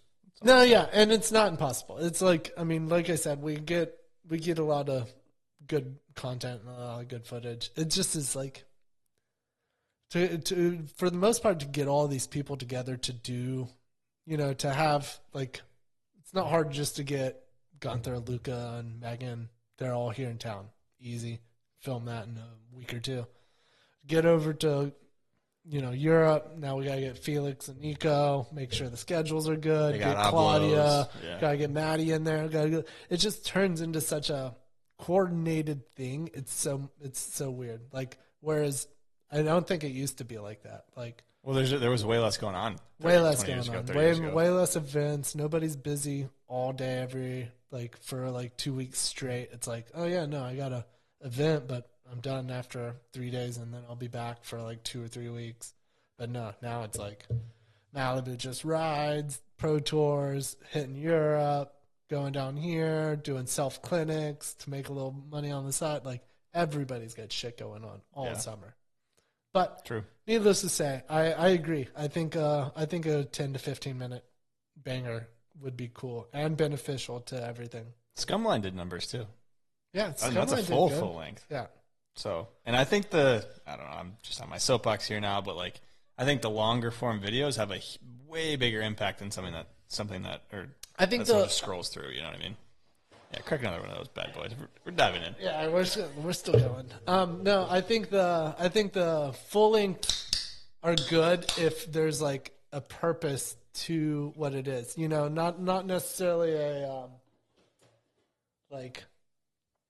documentary thing, but there's almost like Elephant Awesome, where it's you just sort of see these younger kids they're all riding, and then they go over to the Philippines, or they go to Thailand, and then all of them go here, and it's a trip based, something's going on, you gotta tell a story. There's gotta be somewhat of a story there, and I think that would be a good 15-minute thing where it's let's go through the whole team on its own, but it's not I don't know, not a documentary or day by day style thing, but there's got to be I just don't think people are as interested in this is Chad Muska's section. He just did a switch. He just worked on this for 2.5 years, and it's supposed to be so amazing. You know what I mean? I think they would be stoked on it, but as soon as they see it, they're cool. Yeah. On to the next one. They're your attention spans whereas if you have a story and there's something going on, you're you can show your buddy, you're dude, no, look, they go through here, they're all doing this, they foil under this bridge, they hit these surf spots, they're doing here, and they go there. There's I don't know. It's entertainment. Momentum. It's entertainment. That's all it is. Yeah. So it's you can entertain them. But yeah, okay, that's a good little chat on that stuff. Boat wakes these days. What do you think about them? Way too big. Way too big for my busted ass knees and ankles. And I don't know. I mean, it's crazy. I like it. I want them to do whatever. I'm fine with whatever's happening out there. It's not changing I'm not buying a boat anytime soon. And I'm not going to any community arguments on how big, if it's eroding our seawalls or anything like that. So nothing's changing my life by making it bigger or smaller. Just too big for the knees is what you're saying, and ankles. For me, yeah. But I don't wakeboard that much anyway. How often do you strap on a wakeboard? A few times a year, maybe. Yeah, not too often. I would like to get after it a little bit more, but yeah, no, not too much at all. I mean, not that it even hurts. I'm just, if I'm out on the boat and doing this stuff, I'm always filming those boys, and then I'm GoProing, and I'll hop out there and I'm riding with them, and I'll jump the wake and do a few tricks, and I'm yeah, whatever. But I'm not let me see what I can do. We gotta bump those numbers up, Shane. A few times a year, we gotta bump those numbers up. I would bump them up. We gotta bump them up. I mean, at least a couple times a month. Yeah, no. That's all I'm asking. Well, the gas is just too much. Give me a cable pass then. I ain't paying. I'm sure you could go to a cable and they'd be okay, yeah. Yeah, if I fly to a fucking cable that recognizes me. OWC's been dealing with this shit for 25 years. They're no, dude, you're fucking paying. We're not giving you passes. I mean, ever since day one, OWC has basically hated me because I've just been a skate rat. They're not all day, every day, but I was one of the original ones that's okay, let's set some benches coming out of the here on the dock, and we'll whip in and hit this shit, and the owner's coming down the fuck are y'all doing? We're fuck you, we can do what we want. And he's nope, this is my cable park. And we're yeah, he's got a point. He's got a point. So, but we've always been there just causing a ruckus, and it's now it's what are you bringing to the table? Why are we giving you a free pass, Shane? Dude, say y'all post on my Instagram story. I'll get tons, but come on. I mean, you know what I'm saying? They're I'm pretty sure the same 25 followers you have follow us too. Like, What was the single person roller coaster? And where did oh it yes, I'm so glad you asked about that. Single person roller coaster, SPC. the SPR. or SPR? The SPR, the best. So that happened because me and Jim LaRich were. I was making a dolly for my camera, and you like take like the two wheels and you like put them at an angle, and you have like a piece of pipe, and you have like just make a little dolly. It's like pretty basic. But I was making it on the hill outside. This is when I lived with Parks out in Claremont, and I was making it on the hill. So like I had the trucks on the board, and I like set them on the pipe, and I like let it go, and it like went down, and like sort of just. I was like, me and Jim looked at each other and were like, that's pretty sweet, right? Like, it's like there's a bigger hill right here. Like, what if we made tracks and made this like a sled? We could like get on this sled and like roll down it. And we're like, it's too big for us. Like, let's go to Henshaw. So we go to Henshaw's house and we're like, hey, we got this idea for a single person roller coaster. And like, I mean, we don't even know it was a single person roller coaster, but me and Jim like, hey, Henshaw, what are you doing right now? He's like, nothing. What do we want to do? And I was like, got an idea for a single person roller coaster. And Jim's like, that's a good idea. Like, that's a good name for it. We're like, yeah, so what we got to do is build pipes that go down, blah, blah, blah. And Henshaw basically makes the whole thing for us. And we just sit back and drink beers while Henshaw fabricates this whole thing. And then it's like, it's basically up on top of Parks Hill, which is like 25 feet above the water, and then it just goes flat, and then it goes whoop, and then it gets flat, and there's like a little kicker at the end. And we had a blast with it for like 2 weeks. This is what happens when you get a lot of sponsorship dollars coming in. You guys are farting around in the winter. That's what happens when you get stoned and you don't have anything else to do besides wakeboard and golf. Like, I mean, that was all we would do back then. Is this winter off season? I'm guessing that you guys are farting around. I mean, maybe probably not. I mean, it's just like, I mean, you can only wakeboard for so long during the day. What are you going to do the rest of the time? CrossFit, you can stretch, you can do meditation. I mean, come on, you can hydrate. None of those. Sauna, cold plunge, cold plunge. No, me and Jim would seriously. For a while there, it was just like, wake up late, take a wakeboard set, go golf. Maybe come back and wakeboard afterwards. Chill. Like, for almost the whole year until it was too cold to not do that. And then we would just golf. Like, I mean, yeah, no, it's great. I mean, you were asked in an interview one time. I'm just. I like how you changed the subject. This is me being jealous. It's just like, but you got to put the link to the SPR video, too. I'll put a video on top of the. Yeah. It's SPR. great. Don't worry about it. You once got asked in an interview, what's it like to have a world-famous wakeboarder as a brother? Do you remember what you said to that guy? Oh, yeah, for sure. It's like one of the best quotes I've ever had. What did you say? Better go ask Parks. Or something along those lines. And actually, truthfully, it wasn't even my quote. It's an overheard in a magazine in one of the alliances. They did the overheard. And it was us sitting around, and it was like somebody was joking about like the idea of like Parks being the best or something. I don't know how it unfolded, but it was like a collective group of being like, oh, we ain't even the best. Shane's the best. And it's like, oh, I don't know. Like, go ask Parks. And there's like a few people involved of like, and then it was like, whoa, that's like the best quote ever. Like, to ask the best wakeboarder. It's up there. Yeah. No. And we were just like, that's hilarious. But it wasn't single-handedly me. Which, I mean, if you want to give me credit, I'll take it. But it was an overheard, which overheards were always like good little snippets in there. good ideas that like get like tuned up, and it's like okay, yeah, good section. It's like a bit, like a comedy bit. Like you just do it enough that you're like, oh, that's the best way it should be said. It works itself out. It works itself out eventually. So it's like, what if somebody asked Shane, what's it like to be the brother of the best wakeboarder? Like, the bit is, go ask him. Go ask him. Go ask Parks. Do the Pointless guys still have a fantasy football league? Mm-hmm. How you doing? I'm doing very good. Have you done well statistically in the past, or? No, I've never won. We're like years deep, like 10, I think I want to say 10 or 12 years deep. Yeah. How did Sean Watson get his nickname Buttons? That's good. That was a good question. Thank you.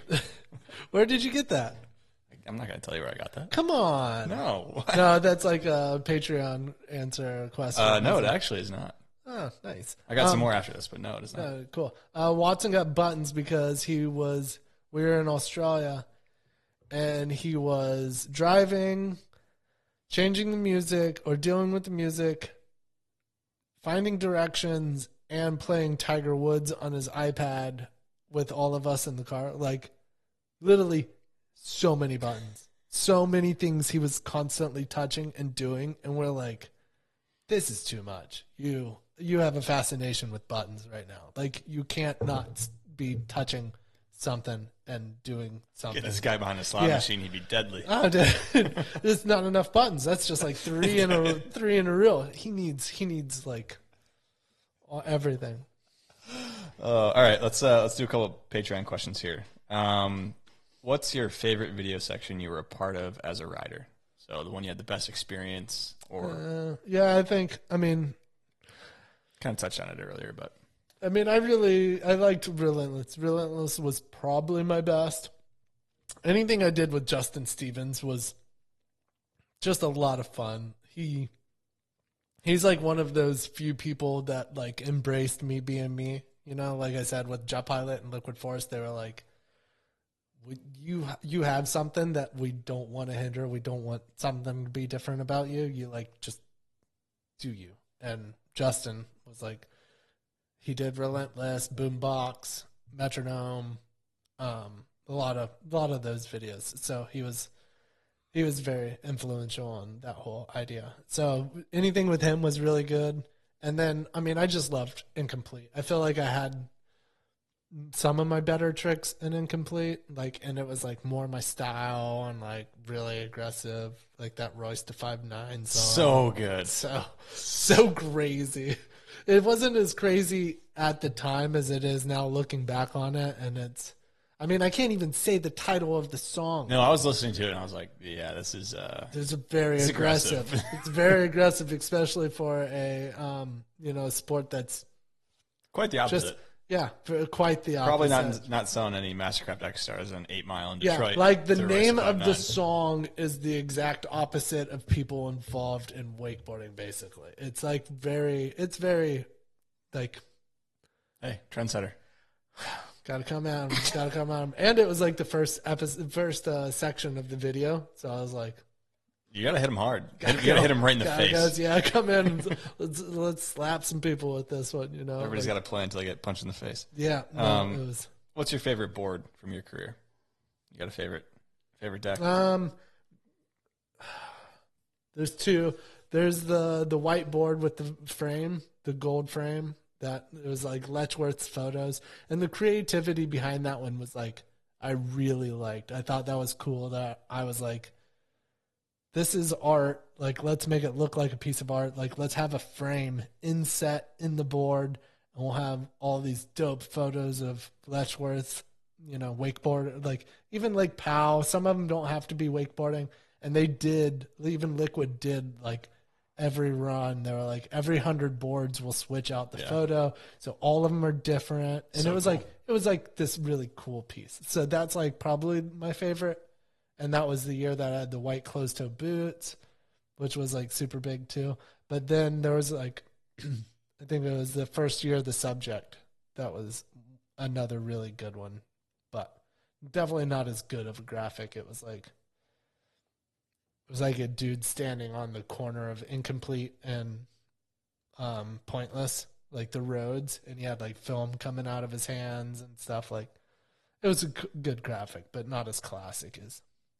Well, one that changes every 100 or so boards is going to have to beat that. That's just so sick. And the frame was like a big thing. I was like white and gold, like, because I think Jay-Z had a pair of shoes, like the Reeboks. Like, he had some shoes that were like white with like, and it just said like Hova or whatever in gold, and I was like, oh, it's so classic. And that gum sole, so I was like, that's why we're doing the white with gum sole. and the gold writing like S. Bonifay. Oh, that's what it was. Is the S. Carter like? Oh, Reeboks. okay, gotcha. And I was like S. Bonifay. It's like, well, that works too. yeah, it's pretty good. That's pretty sick. I mean, total copy. You couldn't get any more. Well, let's steal that idea. I mean, it sounds like a lot of your crew. You got the Jet Pilot vest, just ripping off the, all the Ballers. team's logos. Yeah, I no. mean, Hey, I always have said it's good to copy, because even if you can try to copy, it won't come out completely like what they did, and it's an homage to what you respect. imitation is the highest form of flattery. Imitation is the highest form of flattery, but it's you can't copy something completely. You can only create, like, within trying to create something, it turns into what you like, and you're like, that's what I like. I took this idea and I like morphed it a little bit, but it's like from that idea. So I'm copying that idea, but I morphed it, and that's what I want to do. And there's no such thing as an original idea anyways. So No, yeah, you nobody's can track it back forever. Yeah, exactly. Nothing Like, was created. honestly, like I've always even said, like, just not copy something, but like Take a lot of inspiration from it. try to do something else. Like, as long as you just go for an idea, it won't be identical, and then most people won't even see the original that you were trying to copy. Exactly. Yeah. So, all right. I like it. We ran it. We did run it. Is that it? I mean, I feel like we could go for a long time, so maybe we'll save it for part two. Well, you know I got we'll a be part back two on, of me. I so feel like there was still tons of stuff there's to talk a about. lot to still There's talk a lot. about. But Maybe you get me and PB in here. Me and Parks come in and do a dual one, or I got ideas. I got some something. ideas. Maybe get the Pointless Boys. At least a few of us. man. Me, Dan Harf, Parks, Watts, somebody. As long as you expense the extra mics looking for us, I think we can figure that out. We can do that. We can bring some mics. Don't even worry about that part. No, that's a good idea. We should definitely. I got a lot of those ideas. No, I we'll would. figure some I would fun love stuff to. out, I I would think. love to do it again. I enjoyed this so much. I love what you got going on. I think this is really cool, and anything yeah. I can do to help. Anyone we want to thank throughout your time as Shane Bonifay? I mean, everybody, Trendsetter. everything. I mean, there's all my sponsors. Obviously, there's like parents and the obvious, but mostly just everybody that like supported me doing what I was doing, whether it was a fan that like cheered me on, like all the rando people that I would just get to party with, and were like, "That is a shit, yeah!" Like those are like what made my career, is hanging out with The people. the people that like loved it and like were there, like I don't want to say everybody at Brostock, but like the people that were like, dude, this sport is so cool because these dudes are having so much fun, and we get to have fun, and we get to see what it's like to be part of it. Like that was a lot of stuff. That was a lot of good times there. Shane Bonifay, man of the people. Well, thanks for coming on, Shane. I had a ton Alright. of fun. This is a good one. Thanks, everyone, for listening, watching. Make sure to like, comment, subscribe. You know the deal. If you do want to see who the guests are, make sure to hit that Patreon. If I have the Pointless guys on, then you'll be able to see early and maybe throw some questions in. I'll ask them, as long as they're somewhat appropriate. These boys will answer them. And then there's merch on the website, too, if you want to support. So thanks, everyone, for watching. See you next time.